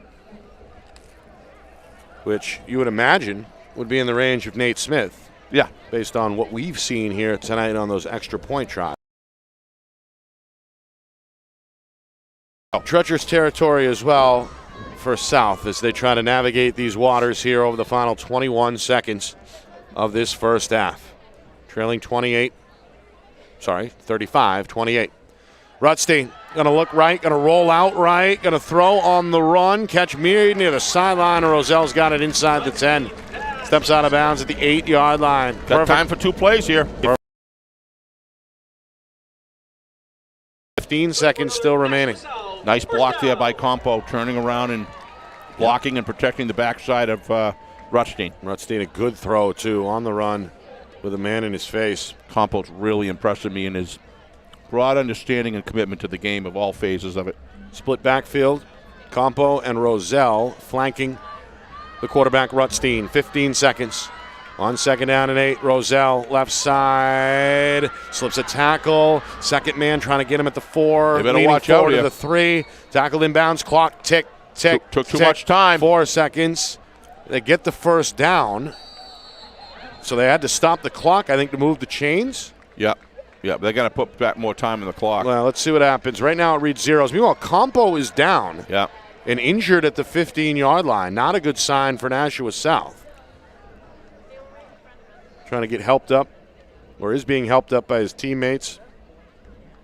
He's got a cramp or something, a lower leg injury, it looks like, as Compo being helped off the field here. That is. He's been their main weapon tonight. Meanwhile, trying to figure out what exactly is going on down on the field in terms of the clock. That may be the end of the first half. That will. Wow. So they did not pick up the first down. The clock never stopped to move the chains. Instead, what they get is their star running back injured, and they're kept off the board at the end of that lengthy first half. So Salem, they'll hang on to the lead as they head into the locker room. 35-28. Blue Devils also will receive the second half kickoff. An extended halftime here at Nashua South because of the band presentation. They're getting set up right now to get onto the field and perform for this large crowd. But a lot to talk to, I'm sure, in both locker rooms, Steve. High-scoring first half in the books, 35-28 Salem. Well, that's great news for they are stretching what appears to be a cramp on Compo. Good. That is very big, very good news and big news, positive news for the faithful of the Purple Panthers here, Nick. Absolutely. And as far as assessment of the first half, I think we got a great football game. This is what we put the work in to set up, is to try every week to bring you a competitive game, or certainly a matchup when it starts. And both teams have not disappointed here, given us a heck of a game. Coaches involved in this thing of the little cat and mouse game that goes back and forth between good strategy and good adjustments made. The best players the best skilled players on the field are performing very, very well. Two players that really impressed, well, three players really on South Side: Rutstein, obviously, Compo, and Jimmy Brown. Just three guys. A lot of guys getting it done. Don't get me wrong, but I tell you, those are three very valuable players. Obviously, McDonald, Mustafa. I actually think Ayers has done a pretty good job filling in there for Fernandes. Scored 2 touchdowns, and so I'll throw him in there as well, and probably just throw all of the linemen in together because they are balanced and right. well. They execute well. So these are two strong football teams that they're going to have. I'd be surprised if by the end of the year both of these teams don't have solid winning records, Nick, to be honest with you. As long as they stay healthy, of course. Yeah, two of the better teams, expected at least, when you talk to folks in the know around the state, and they did not disappoint. A combined 63 points through 2 quarters. 35-28 Salem. We'll step aside, come back with a look at the out-of-town scoreboard. A busy week 1 with a lot of scores to get to, and of course, if we can track down some statistics from that first half, we'll get you those as well. That'd be great. 35-28 Salem. We step aside and let the Nashua North Band do their thing here on our Friday Night Lights New Hampshire Game of the Week. It's presented by Beals Insurance.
Hey fans, how about a nice Nashua congratulatory round of applause for the Salem High School Marching Band and Color Guard.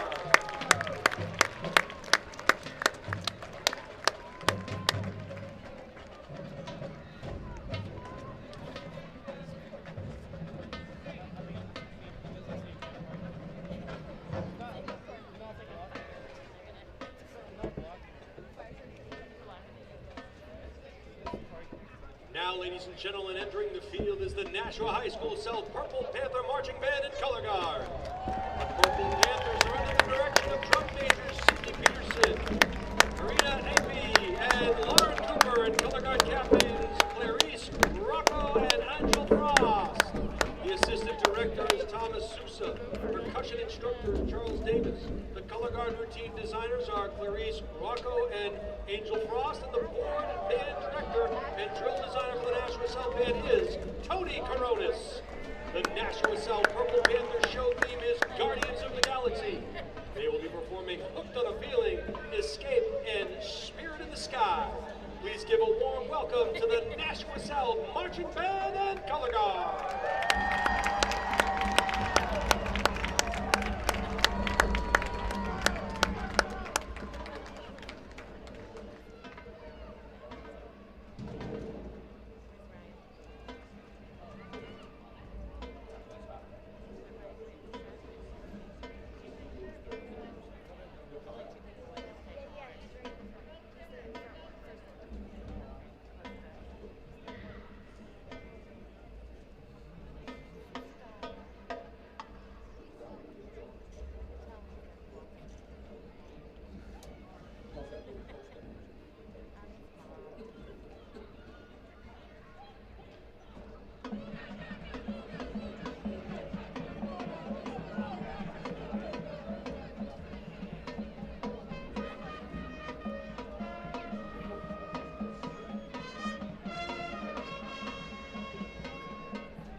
gentlemen, let's hear it for the Nashua High School South Band and Color Guard.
Well, good to see the bands back on the field. Boy, ever. And the fans back in the stands in 2021 after the COVID-19 situation wreaked havoc across a lot of the state and a lot of the schedule. A truncated season last year, but again, a return to normalcy. Full 9-week regular season, the full tournament coming up after that.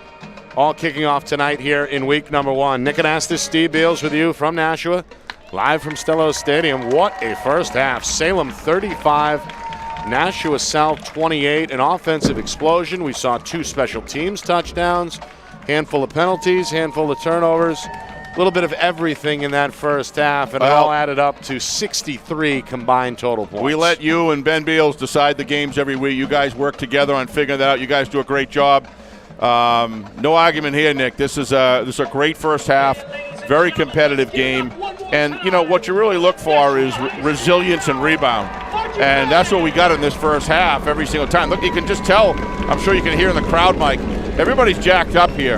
And they kind of sense what they expect. It's going to be interesting to see if somebody breaks out and what happens here, because it's a big defensive set for the Purple Panthers, Nick, because they're going to be kicking off to Salem. And they make that stop, and they go down and score. And, boy, that just sets the stage for a tremendous third and fourth quarter. Both of these teams are going to be better off playing for each other. Just an injury update. Campo clearly on the sidelines. The trainer was out stretching that leg. Okay. So it certainly appeared, if they're doing that, as though it was a cramp up or something. Right. So that's good news for South. Injury-related news, we saw Tommy Ehlers walking around with a limp and a grimace at halftime as well. Yeah, we did. He was involved on both plays, so we'll see if either Campo or Ehlers is good to go here momentarily when we kick off the second half. Yep. Some stats from that first half, and a hat tip to Salem TV's Bernie Campbell, who was all over that stat sheet in the first half. How about total rushing yards? Let's start there. South with the slight edge, 218 to 185. That's combined total yards. Combined rushing yards on both sides. Leading rushers from that first half, quarterback Mike Rutstein for South. 6 carries, 128 yards, and a touchdown. Stick with South. Campo, 11 carries, 68 yards, 2 rushing touchdowns, and a special teams kick return touchdown. On the 70 Salem yards. On the Salem side, Aiden McDonald, no surprise. 12 carries, 109 yards, a pair of rushing scores, and a special teams score. So those are the numbers. Those are the playmakers. Those are the guys of note toting the ball in that first half. One of the things you can almost do is you can take Rutstein and Campos and add them together and divide them by the total carries together. And the reason I say that is because they work together in tandem so well. Both of those guys make it very difficult for defense to cover both of them at once. So if the play sequencing is done right, they attack the right holes, and you can see a real improvement on the offensive side of the ball from South, Nick, as far as attacking the right areas. Same situation on the Salem side. Excellent play calling, excellent sequencing. That play with Mustafa Ayers down the sideline there on that play action pass, I think it was to Ayers, one of the receivers anyway. Ayers, yeah. Ayers, yeah. Was just a fantastic call at the time.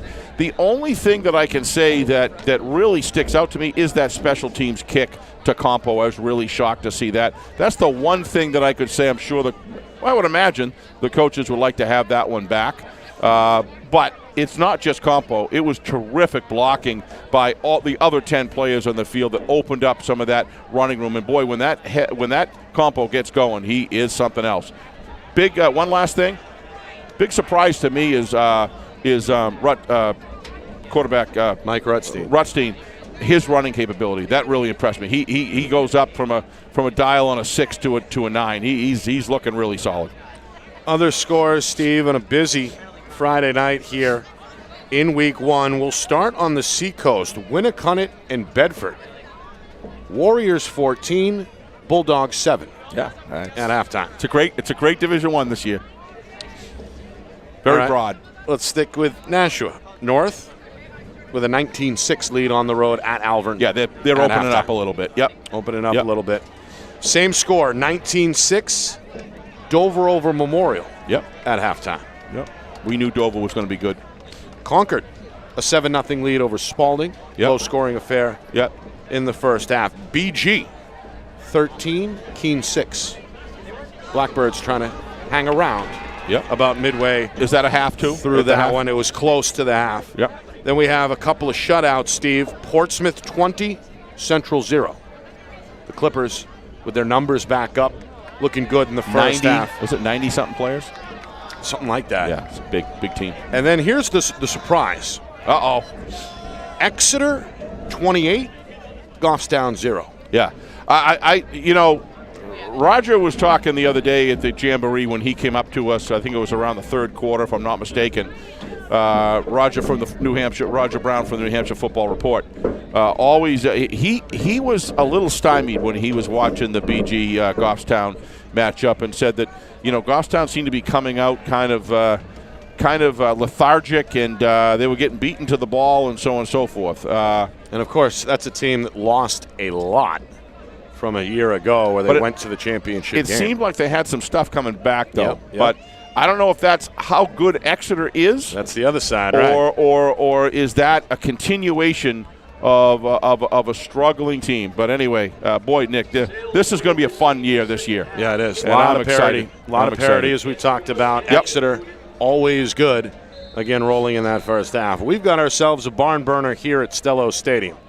35-28, Salem with the lead, and now the football as they field the low kick. Gigante holding is up on to tight. The 35, securing that football. And that is where the Blue Devils will begin 1st and 10, their own 35-yard line. Well, temperature starting to drop a little bit now that the sun has set. Full dark lights on here at Stello Stadium. And again, supposed to get down to about 60 degrees or so tonight, and that's about where we are right now. After a tremendous performance at halftime by the Nashua North Band. It's the most wonderful time of the year for me. Yep. I love it. Meanwhile, a flag. Well, that's one thing that I think everybody could do without. A lot of flags, a lot of penalties called in that first half, and we begin the second half the same way. As this one is against the defense, Steve, pre-snap. Yeah, I think field position is important to maintain here when you got a game this tight. I think it's especially important for South. 1st and 5. Yeah. From their own 40, Mustafa, double handoff. They go inside. Fooled That's nobody. not happening as McDonald taken down immediately, tackled along the line of scrimmage. 56, I believe. Yep, Nashua South's Matt Harding, the junior, starting to rack up a few tackles. Meanwhile, another player shaken up. You know, That's Rutstein, Steve. Yeah, not good. The that's quarterback not / safety. He's not moving in the way that, I don't know if this could be hopefully it's just a cramp, but he's in some pain, Nick. It looks like that left leg. Yeah, that's not a good sign. Yeah, it looks to me that's a cramp. Yeah. Well, it stands to reason. These guys, this has been a first half of football where there's a tremendous amount of energy that was expended. These are two heavyweights going at it. And, I wish we could get a shot, but Rockstein is down. Rutstein trying to get back to his feet with the assistance of the trainer, and he's going to hobble off here to the near sideline. Well, injuries starting to pile up. Week 1, I suppose, Steve, that's expected. A lot of guys seeing varsity action for the first time, some of the underclassmen anyway. The veterans still trying to get back into the swing of an actual game, right? yeah, I mean, it's for those who, my understanding is the amount of scrimmages this year were down, understandably. They're still trying to make sure we get to the regular season games. So that plays a factor. But overall, Nick, the thing that's been impressive to me is the quality of the tackling. And the tackling's been good, and that's something that takes a while to get right.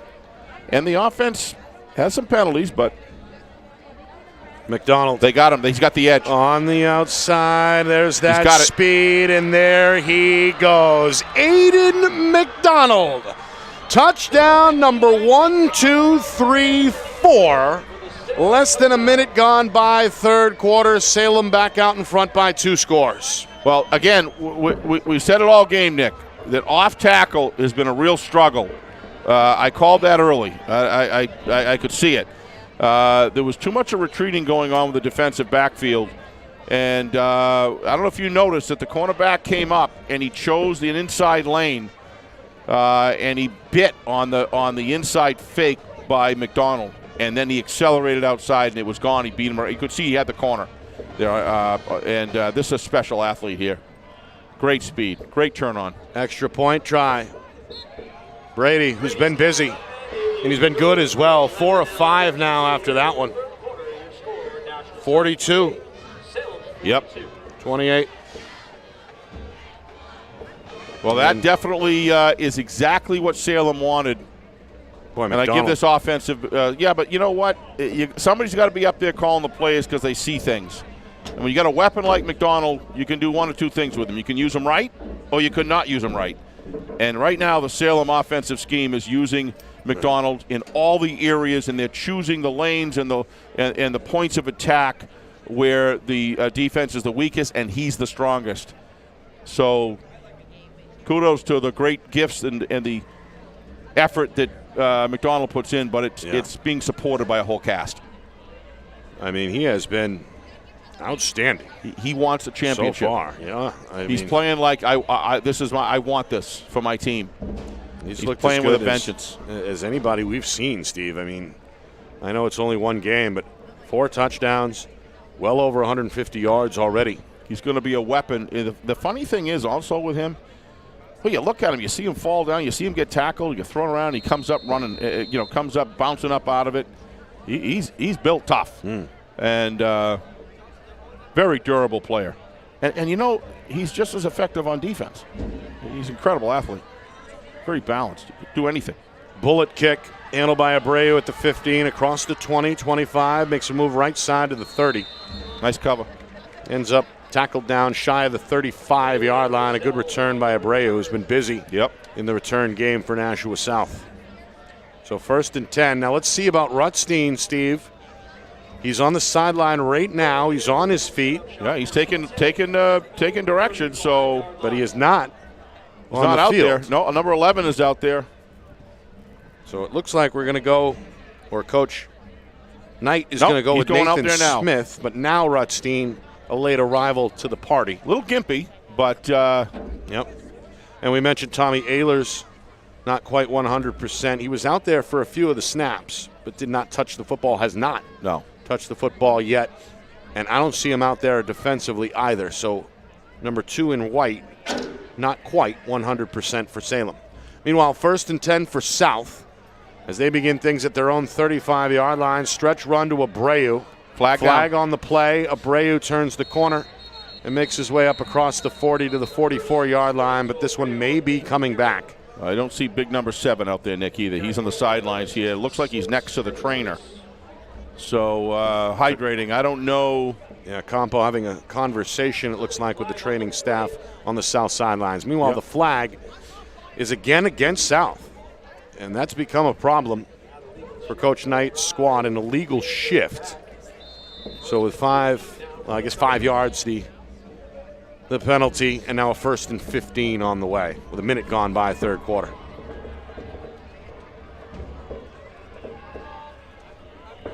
Rutstein out of the gun, handoff. This is Roselle. Going to get back to the original line of scrimmage with a hard 5-yard run. So I'd imagine Coach Knight with Campo out, Rutstein a little hobbled, that maybe Roselle now becomes the focal point of the offense. You can't imagine if Campo was going to come back in the game that he wouldn't be in there right now, Nick. Otherwise, so I got to believe he's out. He's out for the game, right? Still has his helmet on. He has his helmet on, but I just watched. I haven't seen him walk squarely yet. Yeah, but he is on his feet. He's on his feet, but he's not moving. Meanwhile, Rutstein, he is moving. Left side, and it's got the first down across the 45. A flag is going to fly late. This may be out of bounds. Late hit, perhaps, on the way against Salem. Tack on 15 there, Nick. He continues to impress me, Nick Rutstein. I don't know about you, but he's been outstanding. He's been outstanding tonight. And the choices that he makes at quarterback are the officials are talking it over. Yeah. And here comes the man with a white hat. We're going to find out in a second. Here we go. Oh, they're going to get called holding on South. On South. Yep. And then the personal foul. Yeah. Okay. So there was a hold on the play and then a personal foul, a late hit after the play. Should take precedence, I believe. No, they're going to move them back. And then assess the personal after that. Yep. Okay. So some quick math means that South is actually going to pick up yardage here. And that will be a first down. They place the ball at the Purple Panther 46-yard line. They're going to move the chains. So it's a first down. 2 minutes gone by, third quarter. South trying to get back into the game, hoping to make this a one-score game again. And here he comes, Steve. Campo is back on the field. Wow, I don't understand. You know what? They're going to give it a go. They're going to give it a go. Yep. I'll bet you he had a say in that. He does not look like a player that wants to be off the field, Nick. Right. Well, the good ones never do. No, they don't. All right, right side, Roselle makes one man miss, but not a second. Tackled around the waist at the line of scrimmage. Gigante, one of the outside linebackers, along with Salem's Caleb Bates, combined for the tackle. They get one in the end. Set up a second down and 9. Now we'll see. We'll see if they give Campo the ball. I just don't think they would be putting him in there right now if he wasn't going to have a chance again. They got him out at slot receiver now, looking to get him in open space. I think that's a good call by Coach Knight. He's going to draw attention even if they don't throw it to him. 3 receivers left side. Look for a run left here. Rutstein looking left. Gets rid of it. A bullet to midfield. Catch made by Abreu.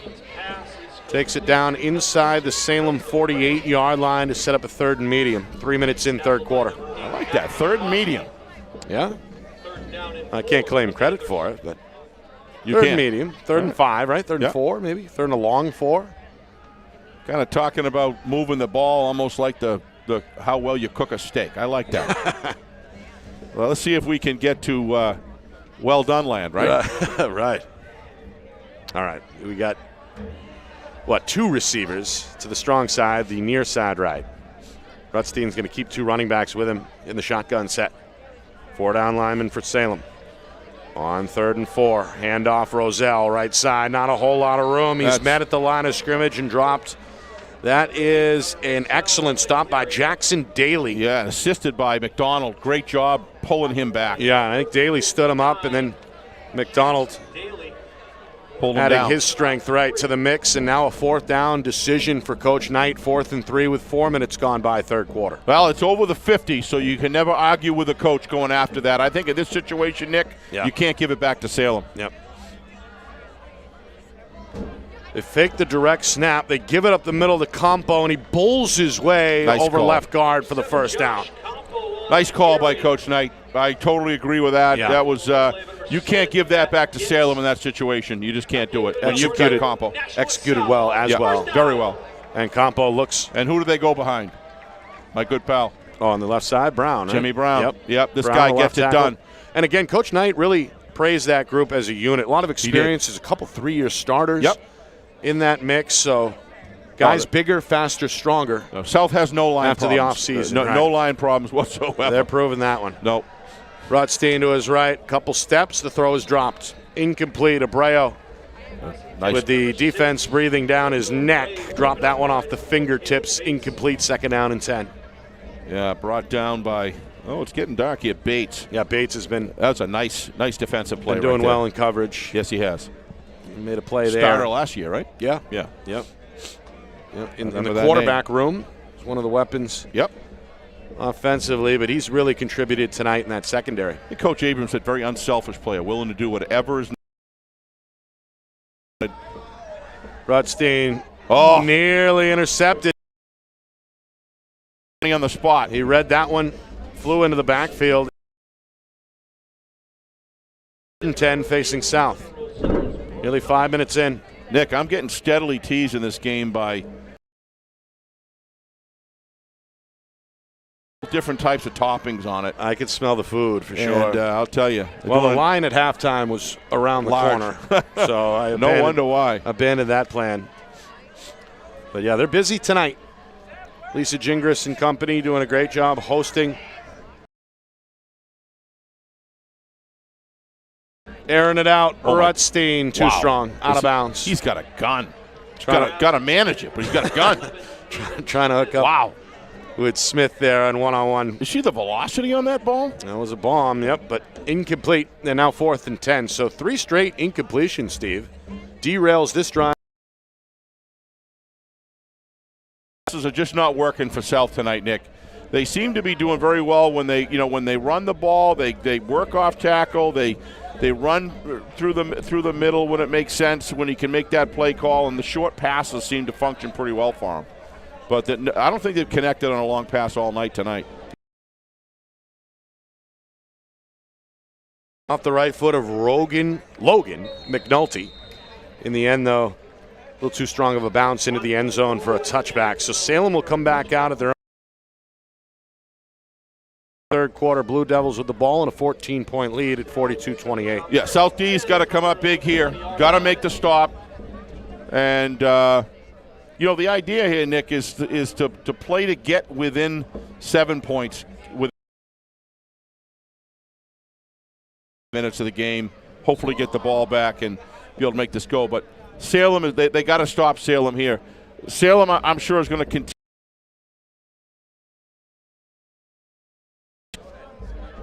And they're going to have to come up and stop it. Here we go, right off the bat. And pitch. It's a problem. Look at this. Far side. Ripping off yardage. Limping around a little bit. Didn't gain much in the end. Made his way up. Actually, he got 9 there, excuse me. And then the run up to the 29-yard line. So a 2nd down and 1 as we head towards the midway point of this 2nd quarter. It's like, half a yard? Yeah. Yeah, less than a yard, I'd say. Mustafa under center. The give. Gigante stood up in the hole, but I think he got enough. I mean, it's pretty obvious on the defensive side what South has to work on in the off week, Nick. And as a coach, I can tell you that's a good thing, because when it's not random and you have a strong part of the interior like they have, now you know what you got to work on. Right. And Coach Knight's got a pretty significant job there to try to get these corners and safety packages working. It's not an outside containment issue up on the line as much as it is. This Salem attack just does a great job of pushing it outside. The McDonald factor to tall deal with. order. Oh, they drew him. Flags. I don't know who moved, or who was drawn, but we've seen not only a lot of penalties tonight, Steve, but a lot of pre-snap penalties. And that's Caden's issue with live rep, the lack of live reps. That'll improve each week throughout the season. Has to, really. But that's somewhat to be expected, and there's been quite a few of them for sure. Holdings, things like that, a lot of holds. Clock You're going to have them resumes. every game, but Starting to run inside of 6 minutes, third quarter. Back to the ground, Salem trying to stretch things to that far side, and it's not going to happen.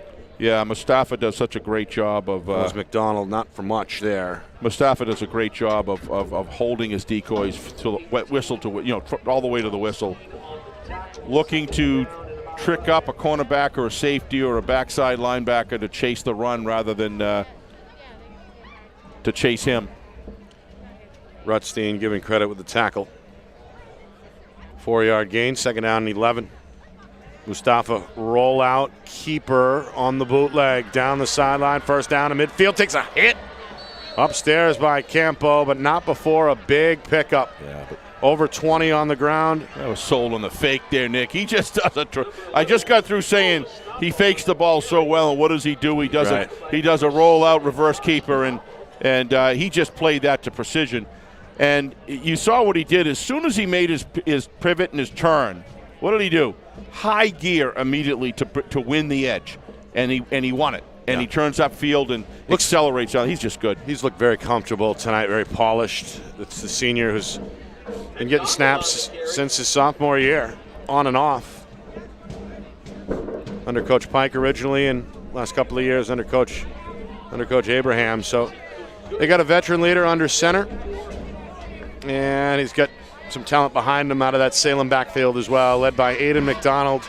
4 touchdowns tonight if you're just joining us, over 150 yards for the senior on the ground. And, well, with 4 minutes still remaining in the third quarter, he's not done. So he's got a legit shot at maybe 200 yards tonight before this is all said and done. Without a doubt. Mustafa against a 4-man front, left side. This is Jacques, the junior, looking for that first down stick, trying to lean his way across the 35. Does he get it? Yeah, he's got it. Forward progress. I would say so, but the officials have not signaled it yet. Now they do, yep. So Jacques, who's been used sparingly, a good hard run there to get a new set of downs for Salem. Yep. Offensive line of Salem getting off the ball extremely well. Coming out low, good form, getting a good low fit, moving the hips of the defenders, getting in close, getting in tight, not allowing separation. Doing a great job. Double handoff, and there he goes. McDonald inside the 20, nobody going to catch him. Touchdown. A 35-yard explosion. Touchdown number 5. Going to have to go to the second hand soon to keep track. No surprise here. We saw it the other night. 48-28 Salem. That inside counter, but it's not just about how well it's executed on the field. It's the timing, Nick, and when it's called. And these guys upstairs are doing a great job of doing precision work up in the booth, up in the press box, calling that inside counter when it's supposed to happen. They watch the inside techniques of the defensive tackles, and they know just when it's going to be open, and sure enough. Brady has been a busy kicker tonight. Yeah, he's been on. Adds another one. Yeah, he's only missed one. Yep. And he has no trouble there to make it 49-28. Steve, that's a great point about the play calling. It's been in concert tonight, so to speak. Yeah. Salem just keeps getting stronger. Right. And they're doing a great job going after the weaknesses. Going after the weak links in a team is an art in itself. And then you wait for them to overcompensate those weaknesses, and then you attack where they left.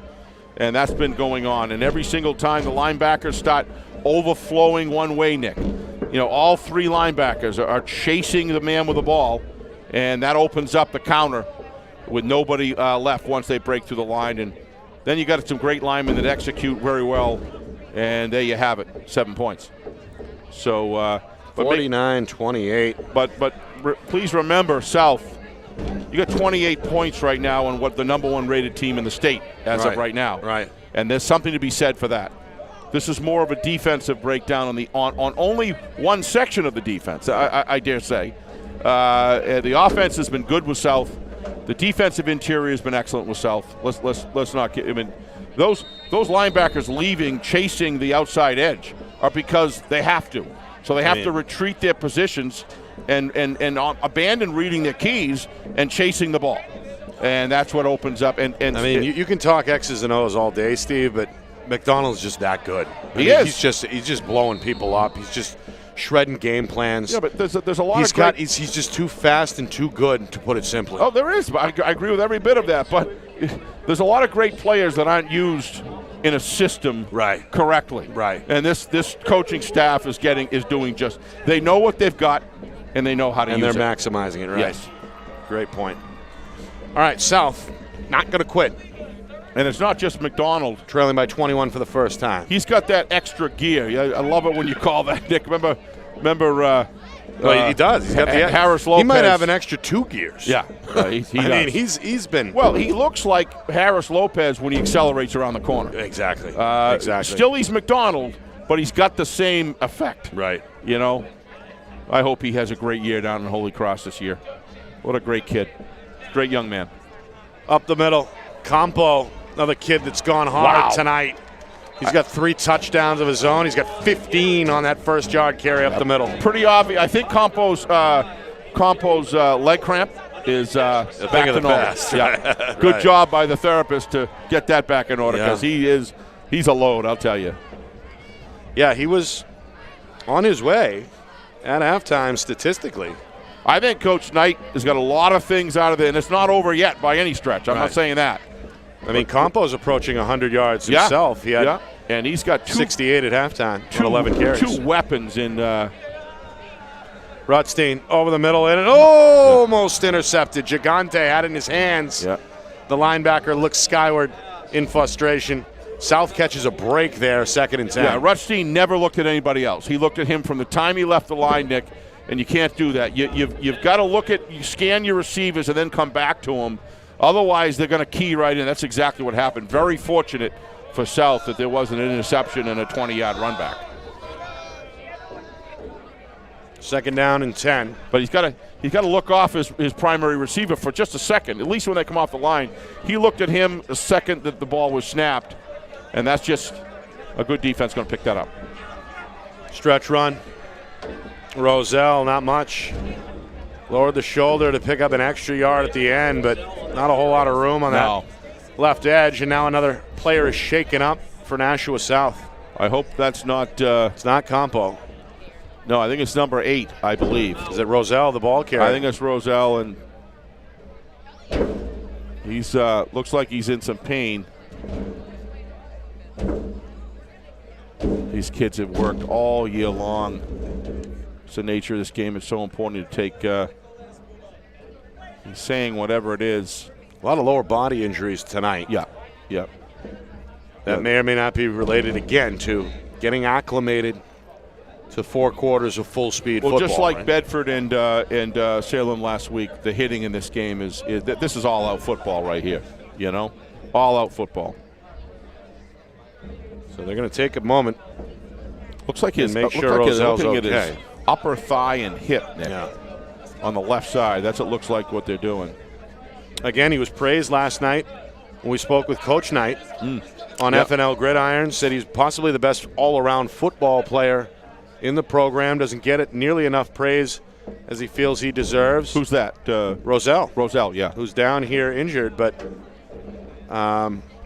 you had Campo nicked up earlier. You had Rutstein miss a couple of snaps with an injury on defense, and now Roselle needs to be helped up by his teammates. So not a great night from a health perspective tonight for Coach Knight. No, but this is very different than the others.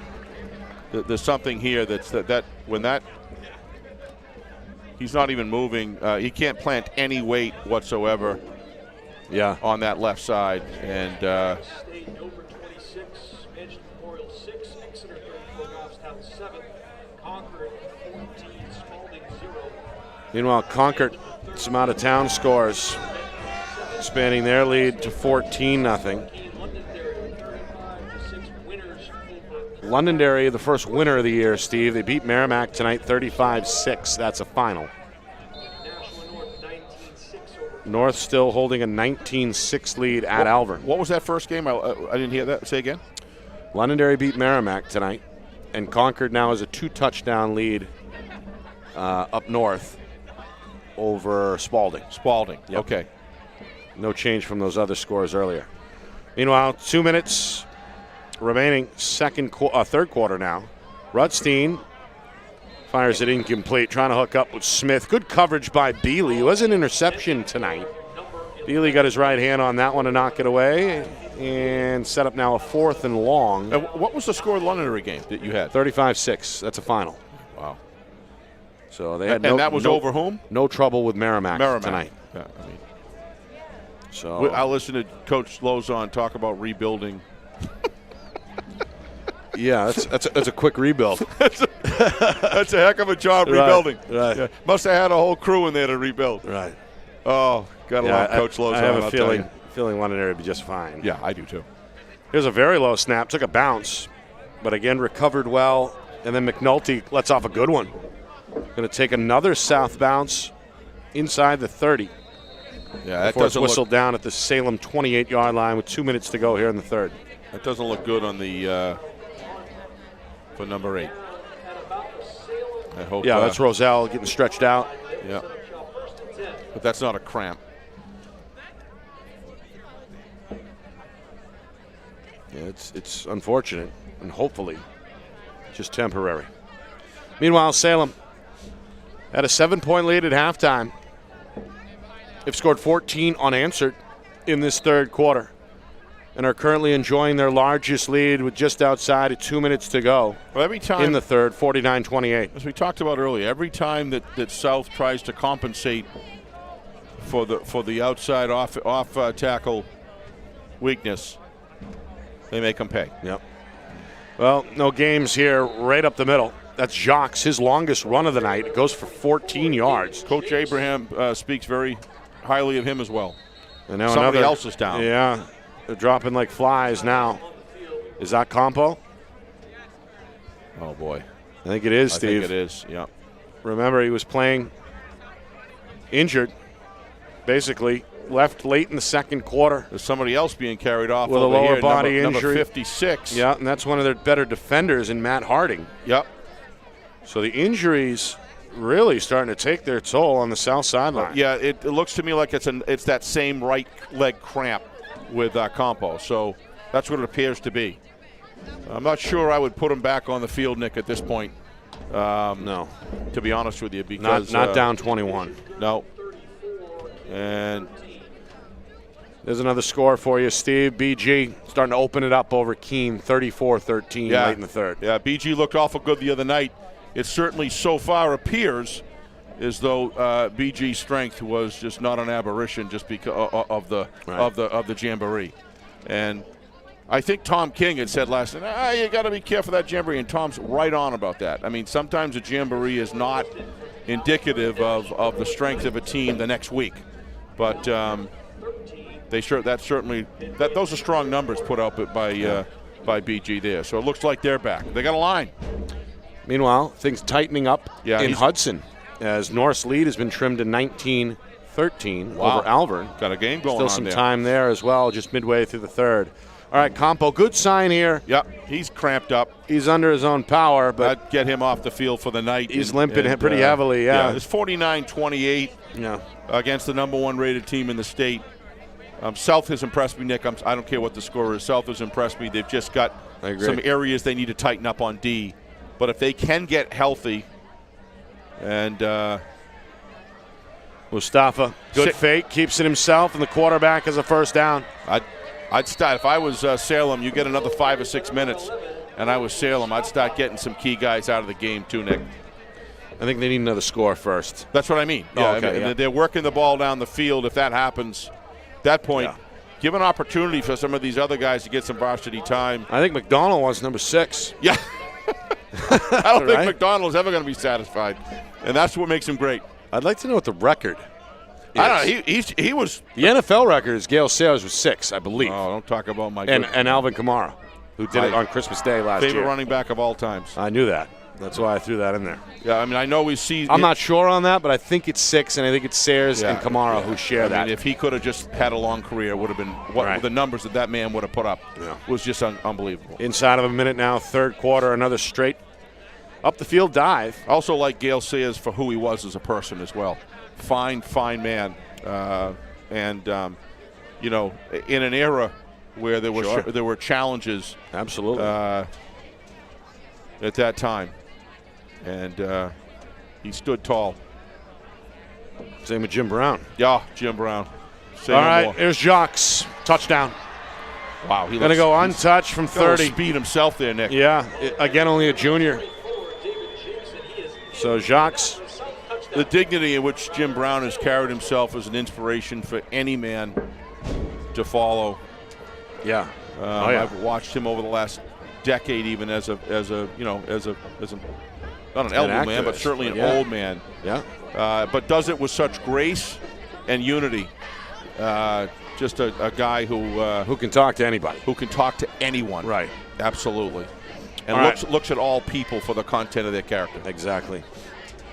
Meanwhile, Salem blowing this one open, 55-28. Now 20 unanswered in this third quarter. Oop, missed that one. That's the second miss, right?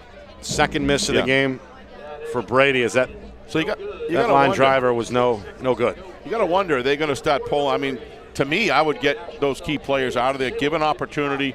I know, actually, there's a lot of time left, but not really. It's going to go just pretty 26 quickly if everybody keeps running the ball. 26 seconds to go. You could just keep your DBs in there and get some of your interior And remember, guys if the deficit gets to 35. Right, it just runs anyway. In the second half, which that's true. Would happen with a touchdown and 2-point conversion. Which is a great rule. Some people didn't like that rule. I always did. You get up 35 points, Nick, in the second half. It's over. Absolutely. It's over. So you don't want to get guys hurt. No. You don't want the game to escalate down the wrong path with chippiness. Get the starters off the field and move on for the next week. It's high school football. Salem's owned this third quarter. Yes, they have. They're looking stronger as it goes on here. Back and forth, high-scoring affair in the first half, but Salem has owned quarter number 3. They've been led by senior Aiden McDonald tonight, who has been outstanding with 5 touchdowns, 4 on the offense, 1 on special teams, and unofficially up around 200 rushing yards all through 3 quarters of work. Yeah, Mustafa has impressed me too. Just a junior. By the way, Connor Bork, the great Goffstown running back from 5 or 6 years ago, once scored 7 touchdowns in a game for the Grizzlies. Well, Meanwhile, short kick fielded by Cody Good for South across the 40 to the 41. Purple Panther offense coming on. That Bork quarterback connection. Oh, I told you we met his dad in the airport. Who, Mr. Bork? Nope, the quarterback, the big, we played at Stonehill. I apologize. Now I'm drawing a blank. Yeah, now I'll get it in a second. I have an old-timers moment, I guess. Right. But that combination was absolutely tremendous. That led my son was a linebacker, and he had to face that crew, and that was as good as it gets. Undefeated in 2015. Went on that championship round. Yep, and Exeter had a good team that year.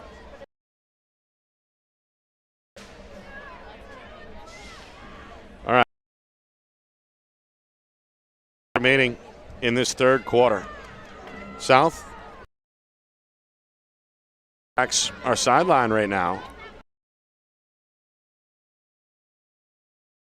13-7 Warriors late in the first half. We'll try to get you who that are one. predicted to be.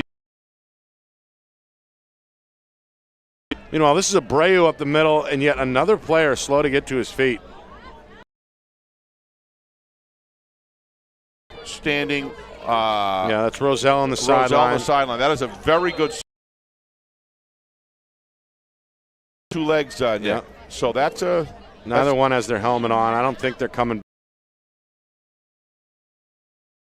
The line, he's injured, and now Abreu Yeah, but he's walking. is walking off the field under his own power Yeah, along but with the trainer. So is Nashua Cell 28, Roselle. Salem 55. Yeah, I mean, those guys are They're walking. nicked up. They're walking, but I don't think they're Boy, he they're looked coming back anytime He looked soon. a lot worse. Yeah, now he's. That's very good news. That's the end of the third quarter. A quarter that belonged South. to Salem as they increase their lead to now 55-28, 20 unanswered points in that frame. And now are 12 minutes away from opening up the season with a road win here at Stello Stadium. Tell them about our new program, Nick, to our viewers about Thursday nights now instead of Good going call. Monday. Yeah, we had the old format where we'd recap. Now we're going to preview. Yep. F&L Gridiron, Thursday nights this season, 6 o'clock. Only on Friday Night Lights, New Hampshire. Exclusive interviews. We had 4 coaches and a writer on last night, all giving us great stuff.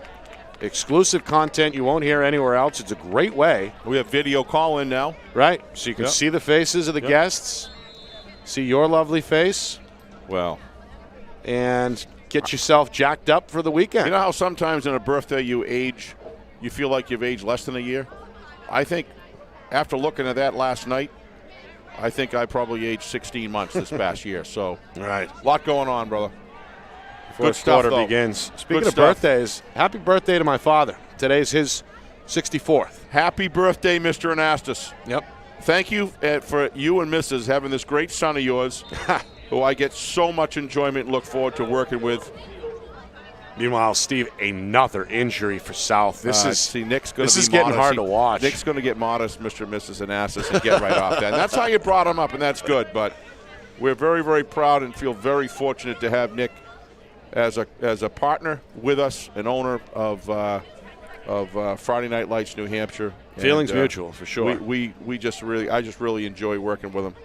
I know I talked to Roger Howe, and Roger Howe's trying to convince the NHIA to move lacrosse up to January because he can't wait to get back. Can't wait to get back in action. Just kidding, Roger.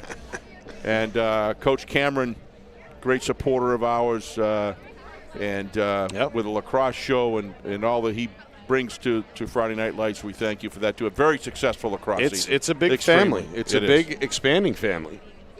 And we appreciate everybody from Kristen Beals, your wife, your 2 sons, Matt and Ben, have been instrumental, especially Ben as our director. Of course, John Barron putting in all that extra work down on the sidelines. So we've got a team for sure. Matt's on a flight right now on his way home from Baltimore, from Georgetown, flying from Baltimore into Manchester. So we're looking forward to giving him a hug when he gets home tonight, and going to go down and be a co-best man with Ben at a wedding for one of their buddies. That's they interesting. grew up with it. So it's all. All That coming doesn't together. look too good there, Nick. Well, again, it's been a nightmare. It really has. Injury-wise, that's Lower Antonio. body injuries. A lot of lower body injuries. It's all been lower body. That's Yeah. Antonio Martinez, the junior.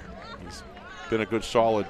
By the way, back to that earlier conversation on Goffstown's 2015 champs. That was, of course, Casey Gervais. Casey Gervais. I met Mr. Gervais the big 6'4" quarterback. Ended up being a tight end at Stonehill. At Stonehill. Right. He was a load to bring down. Yeah. When he came through the line, and then he took care of the center gaps, and then that team had weapons. They had big line. They were just good from top to bottom. Super team, and of course led by head coach Justin Huff, who's now the athletic director at Goffstown. One of the smartest coaches that I've watched. Here's a win for Salem. Highly intelligent coach. Defensively, Steve, they timed that one. Matthew Breton breaks into the backfield and tackles the runner for a loss. It's now going to be 4th down and 12.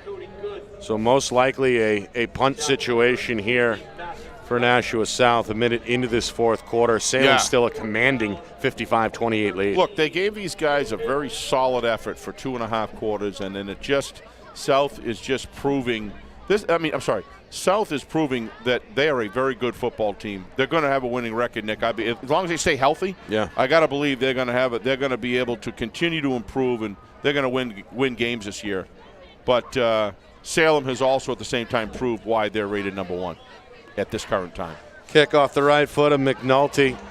Then the return bobbled. Nice hustle by 11. Eventually covered up, though, by Goetz, the return Nathan man. Smith. Took a hit by Smith, the gunner on the play. So not Goetz, but Getz, who's played well tonight. Yes. For the Blue Devils. So Salem offense back on the field. Trying to blow this one. Interesting to see who really comes out of the water. I'd be shocked if they weren't looking to get their backup quarterback and running back group in on the field, Nick. And it looks like that's exactly what's going to happen right now. Smart move, Coach Abraham getting his number 2s into the game. Yep. You never know. Coach Levine's always taught us all in the youth league when we did, and he would come give leadership programs. He says, you're only as strong as your weakest link. And this is doing just that, strengthening up. He's going to leave Mustafa in the game to run the show under center. Yeah. Ooh. Counter. There's a lifting. Not much. Drop. Yep. Yeah.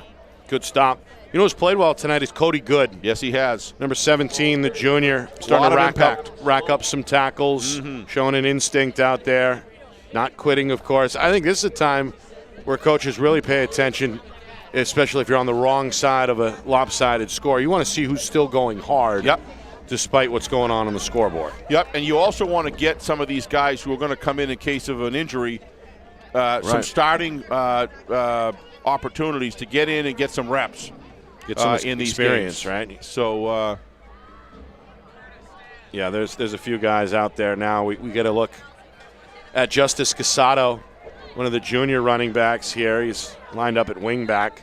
They stick with Jacques, who scored a touchdown. Yeah, they're going to stick with Jacques. A moment Jacques ago, a junior, yep. right? Yep, he's a junior, so he's kind of anchoring this. He's going to come back with Mustafa, right? Mustafa's a senior.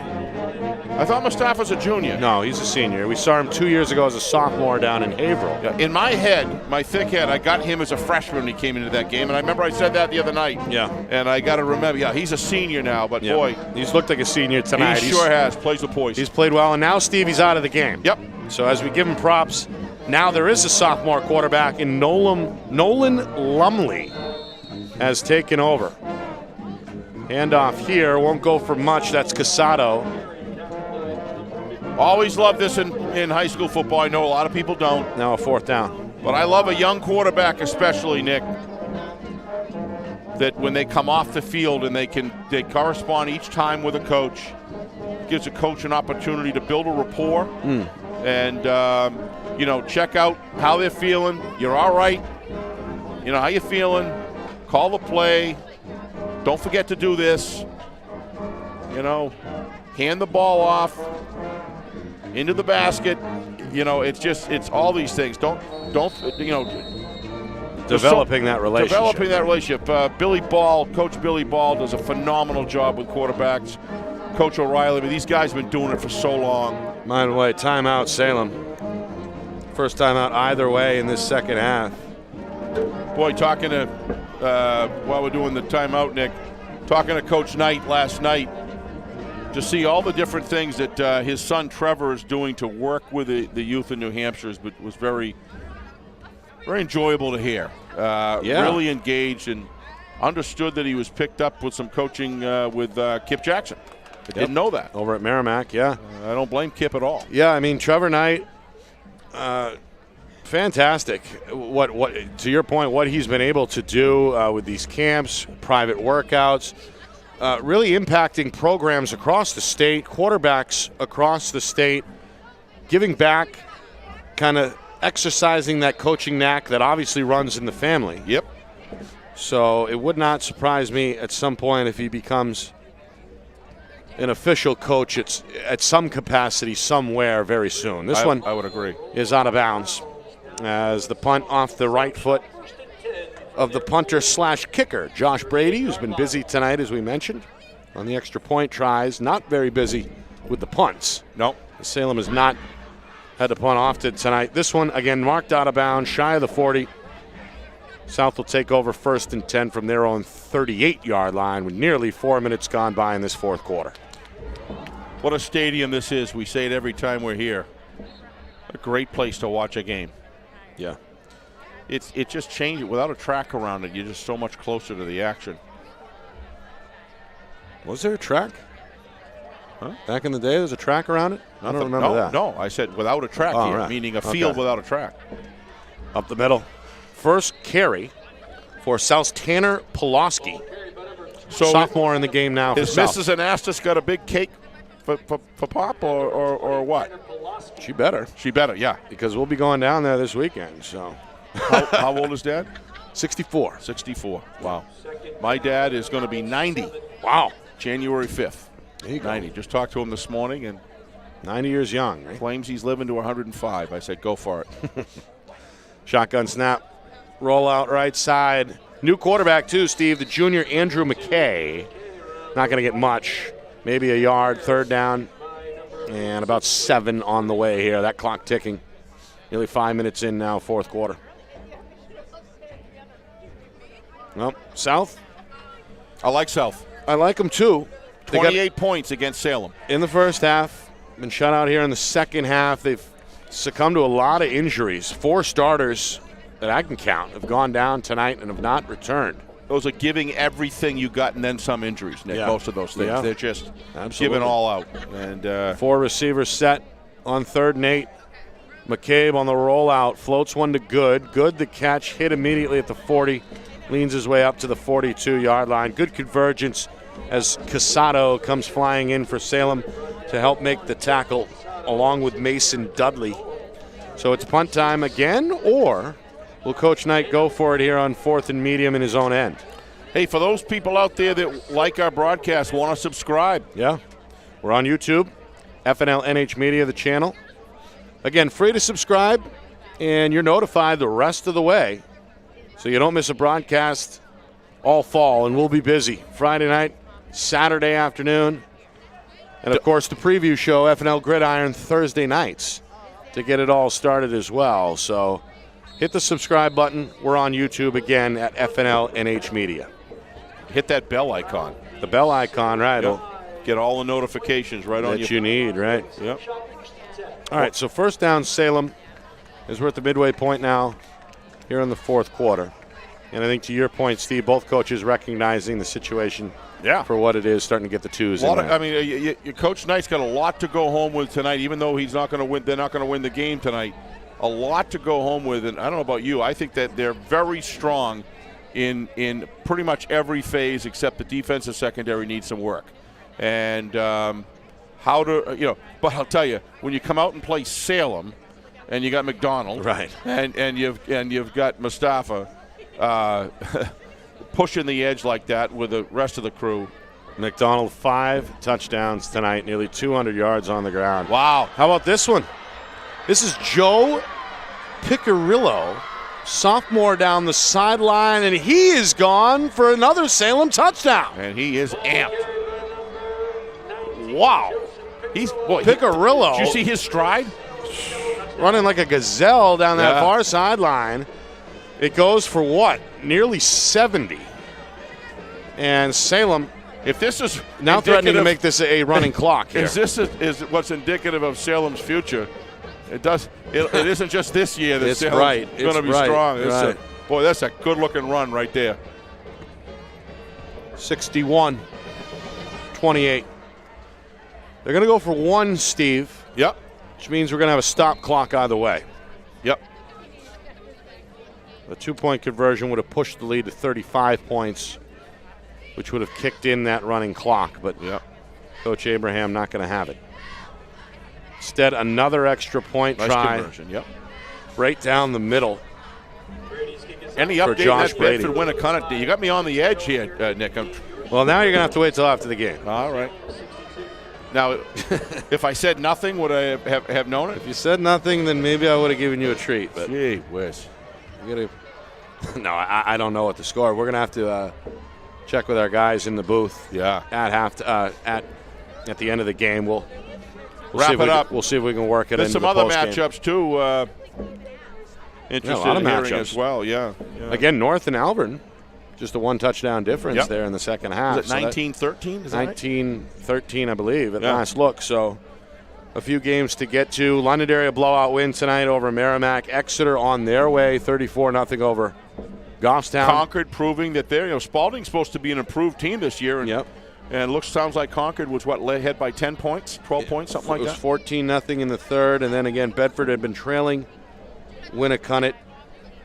Memorial trailing Dover. Yep. Those were scores of 19-6, and then BG, big third quarter to separate themselves from Keene, 34-6. How good is Keene this year? I don't know, but that's a pretty substantial lead by BG. That's got to mean something good for BG. A 21-point third quarter. I'm happy. will help as I'm well. happy for John. He's really took on that team, when it was in really challenging shape, and he stuck with it. And first year, he's got a line to work with, and things are kind of coming together there. Be interested in Santa Schwazo's inside numbers as far as passing, because we know he and Bellavance can run. Dribbler off the hands of Good, scooped up by Damian Perez. And then Perez is across the 40 up to the 43. So the junior trying to give South a spark No lack of in hitting the return there. game. No. Wow. Yeah, they're hitting Guys here. vying for some starting positions here. Who was that fellow that ran it back? What was his name? Perez. No. The fellow that ran the touchdown. Oh, Picarillo. Picarillo. I don't know if you Joseph saw him Picarillo, when he opened sophomore. up the corner. Wow, he's got some speed. Yeah. Yeah, McDonald again really set the bar high tonight for Salem. Jeez. 5 total touchdowns through 3 quarters. I'll tell you one thing: if the Salem track coaches here, he'll be recruiting, or unless they're already on the team. Right. I bet you they are. Such an important part. If you've got a guy that's not going to play lacrosse or baseball, something like that, get out in that track team and get her going, in the spring, because nice churn outside. This is 27. Alvin Pascual Rosario. Yeah, that looked good. Nice run outside.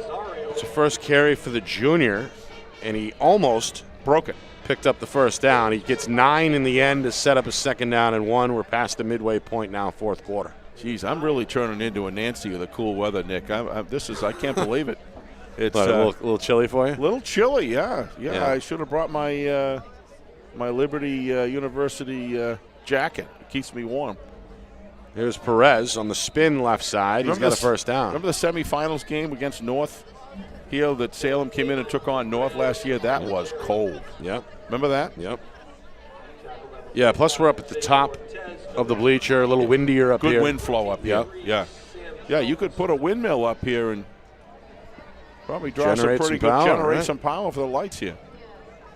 What a coming beautiful stadium this is. Coming up on 5 minutes. Snap taken by McCabe, trying to slip out of a tackle. Is the runner, not going to get much. That's Pulaski's second carry.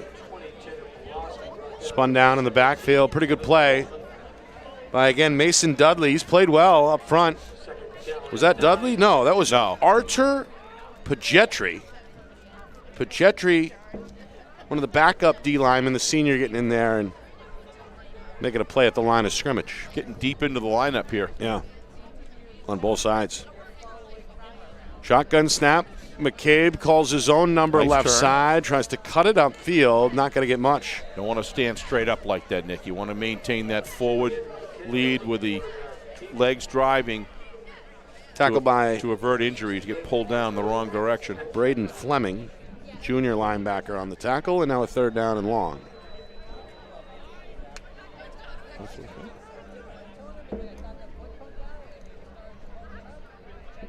So McCabe took over from Mike Rutstein earlier in this fourth quarter. Rutstein apparently done for the night after leading South in rushing in that first half, over 100 yards on 6 carries. Meanwhile, stretch play. He looks Some good. good yardage here for Pascal Rosario. He looks good. near a first down. I think he's got it. He does. He's down to the 30-yard line. It's a pretty good drive here by the backups for South as we move inside of now 4 minutes to go here in the game. Like the way he turns upfield. So you got an interesting matchup. Unfortunately won't be there, but you got an interesting matchup tomorrow, Nick. Tomorrow we'll be in Wyndham. Going to be an interesting.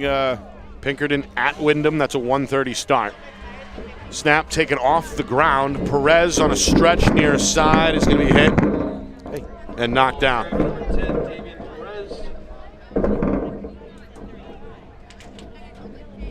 So Perez, he's run hard on this drive, picks up 5. Sets up a second down and 5 from the 25-yard line. We'll be on the air tomorrow about 1:20. Again, kickoff 1:30. Pinkerton and Wyndham, 2 South rivals, 2 D1 South rivals. And I think the only Saturday Division I game. Nice play here in week 1. Trying to get out of trouble. This is Adam Picard. I believe that's the senior's first carry of the night. No, that's not Picard. That is Pulaski again. He's hungry. The sophomore with some angry running there. Nearly picked up the first down, but sets up a 3rd and 1 just outside the 20. He is amped up. Love to see that. Is he a sophomore, you said? Yeah. Yeah. Both teams got some sophomores that look promising. Absolutely. For sure. Inside of 3 minutes now. South looking for their only points of the second half. They trailed 35-28 at the break. Turning upfield, another first down. It's Pascal Rosario.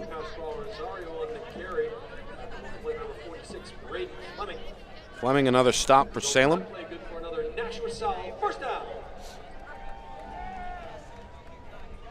Well, pretty good ball movement. Yeah, South. I think they want to end on a high note, right? Yep. This is just great. These fellows are getting out there at this, with this much time. Right. Getting some reps, not just 2 or 3 and walk off the field. They're getting some good reps in. I salute both coaches for. It's their first trip in the red zone in the second half as well. It is. Perez, left side, trying to drag him down from behind is the linebacker Evan Walton. Perez wants to take that ball, get it out in that outside arm. When you turn up field and turn in and that ball's on your right-hand side, when you're running left and turning inside, you're leaving it wide open for someone for a helmet to knock off. Want to get that on the outside of the field. Yep. They'll review the films and work with them on that. It's always a tendency to want to put it in your strong hand, but you've got to learn to be ambidextrous on that and to recognize it's more important to have the ball on the outside of the field. If it does shake loose, it often goes out of bounds, but much more higher percentage. Perez in the flat, gets a block, gets a stiff arm at the 5, and rumbles his way down to the 3. Runners here. They've got good instincts as sophomore. Obviously, probably play in the youth leagues. Had plenty of reps, but some of it's just instinctive. They're Perez looking good here, doing a nice job. Wow, that time, that minute and a half just went quick. It's been a lengthy drive here of nearly 5.5 minutes. We're down to a minute and a half and counting. South trying to get in the end zone.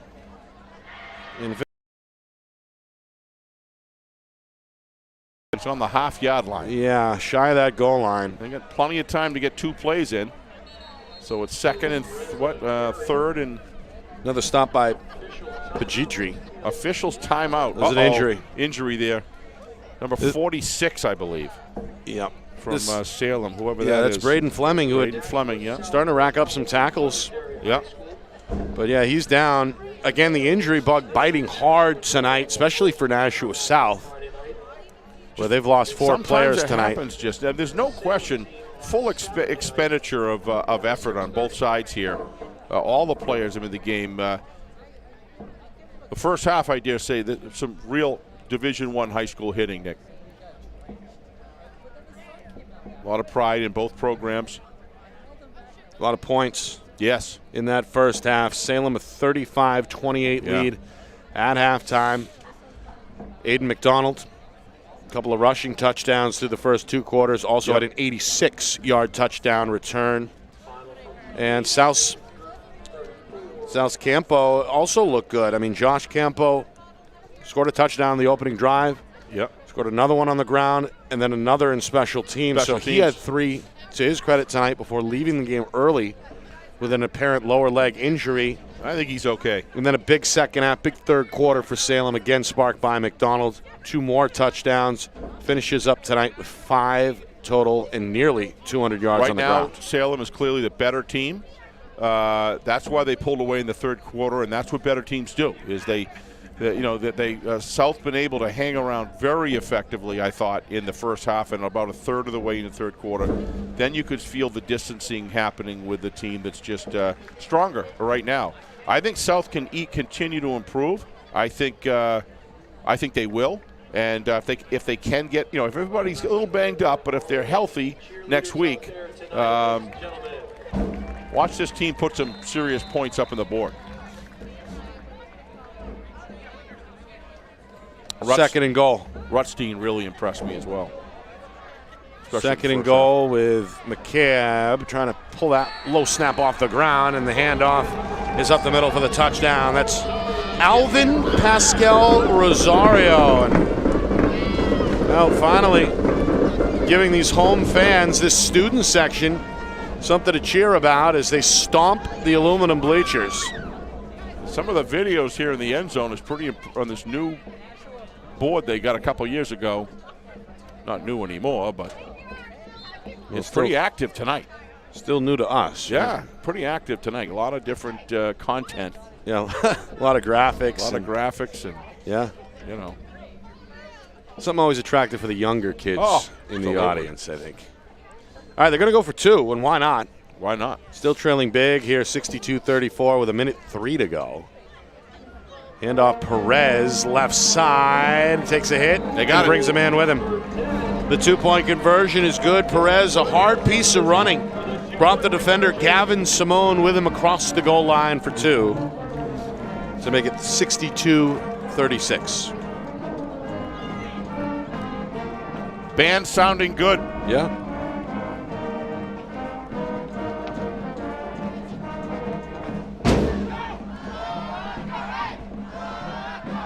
Cheer squad as well, doing their thing.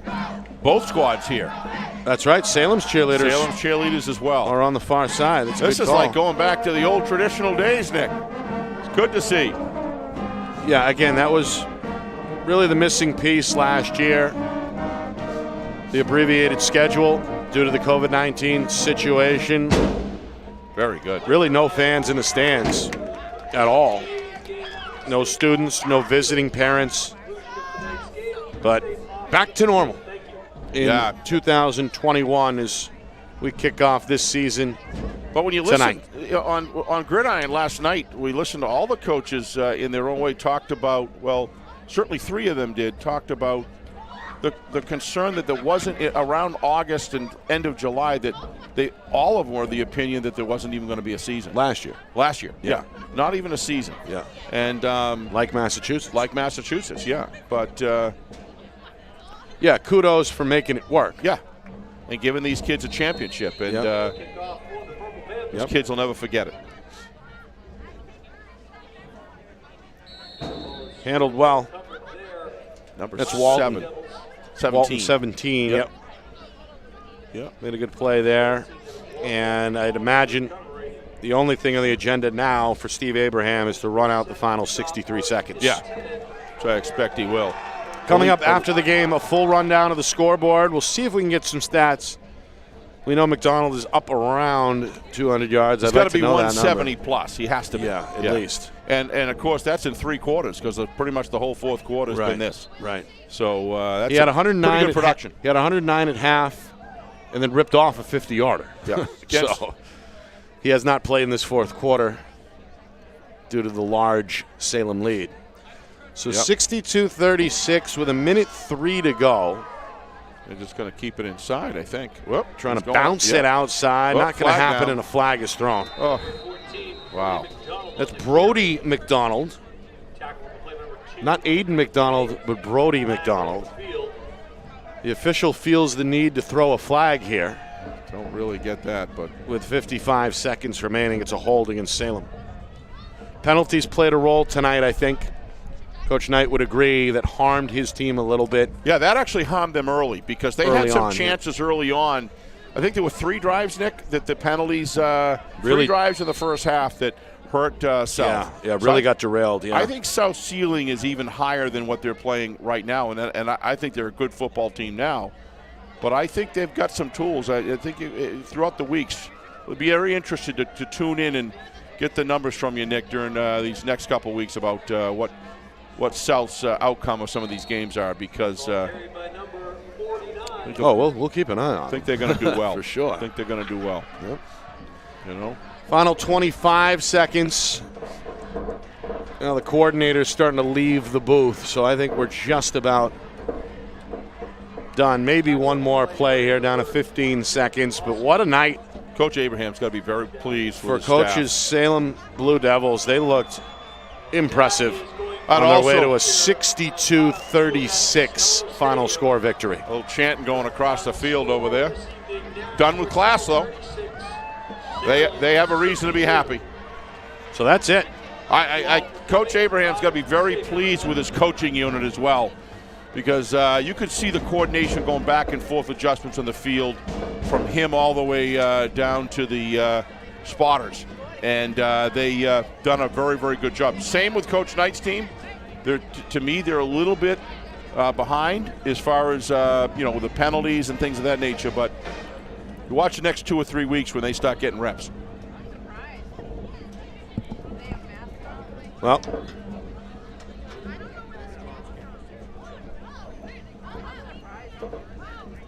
that's just about going to do it, I think, for us, Steve. I think we've just about run out of time here. I'll throw it over to you for the final thoughts here on what was an impressive Salem victory. Well, we kind of had a lot of time to talk about in the fourth quarter, but I was going to cap it. Salem's lived up to the #1 team in the state because this is a good South team. Yeah. Their ability to attack any weakness in any place, this offense that Steve's put together has the ability to do that. Mustafa is as advertised, ready to play the starting role for Salem. He showed it in the Jamboree, and he's done a whole game basically with it. Salem extremely strong, going to be awful hard to knock them off. We know we got to just see what happens the rest of this weekend, how these other teams that match up, and see the strong teams that could potentially take them on. But right now, as far as Coach Knight's concerned, a lot to fix. But I think it's heavily weighted towards one area on the defense, and knowing that coaching staff, they will get them ready. Look forward to see their progress. But Salem is a very, very, very tight, very good and boy. Then the fourth quarter, you see some of these other sophomores that are coming up. This is a program that's alive and well. Yeah. Aiden McDonald, the star tonight. Terrific. 5 touchdowns, and somewhere in the ballpark of just shy, I think, of 200 yards. Got to be darn close. For us, it's been a good kickoff for sure. Entertaining game. Yep. High-scoring first half. Salem breaks loose in the third quarter and never looks back, on the way to a 62-36 Week 1 win. I think that the Division I focused on that kind of right now is very broad. I think the base is very broad. Yeah. I'll tell you, I'm a little shocked about the Goffstown score, Nick. Sounds like there's some work to be done there. When you down 34-0 against 34-0 against Exeter, yep. which obviously they're going to be good, but 34-0 is not like 29-16. I mean that's a gap. That's a gap. Yeah. And we have to do it for us. I want to thank Lisa Gingras, Nate Mazzarol, the staff here in Nashua. Yep. Sorry, Steve muted you there. Of course, Pete I was Johnson. going to get to Pete Johnson of ETV. Coach Roby giving us some scores there at halftime. Our friends over at Salem TV, including the spotter Bernie Campbell, the new station manager Aaron Shamshoyan, who we met prior to the game. Very nice guy. Of course, all our guests from yesterday joining us on Gridiron, including these two coaches and ETV. So we appreciate them, our Friday Night Lights crew. of course, tonight included Kristen Beals up in the crow's nest behind the lens on camera one, John Barron, the equipment manager, head videographer, and sideline camera operator, doing a great job tonight as well.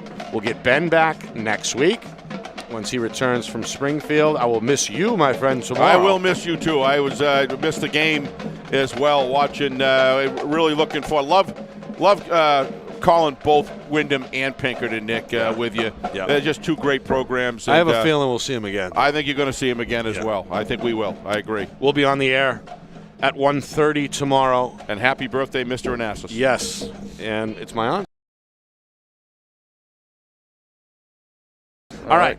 My name is Nick Anastas. For Steve Beals, we say so long. This has been a presentation of our Friday Night Lights New Hampshire Game of the Week presented by Beals Insurance. Final score, final time, Salem 62,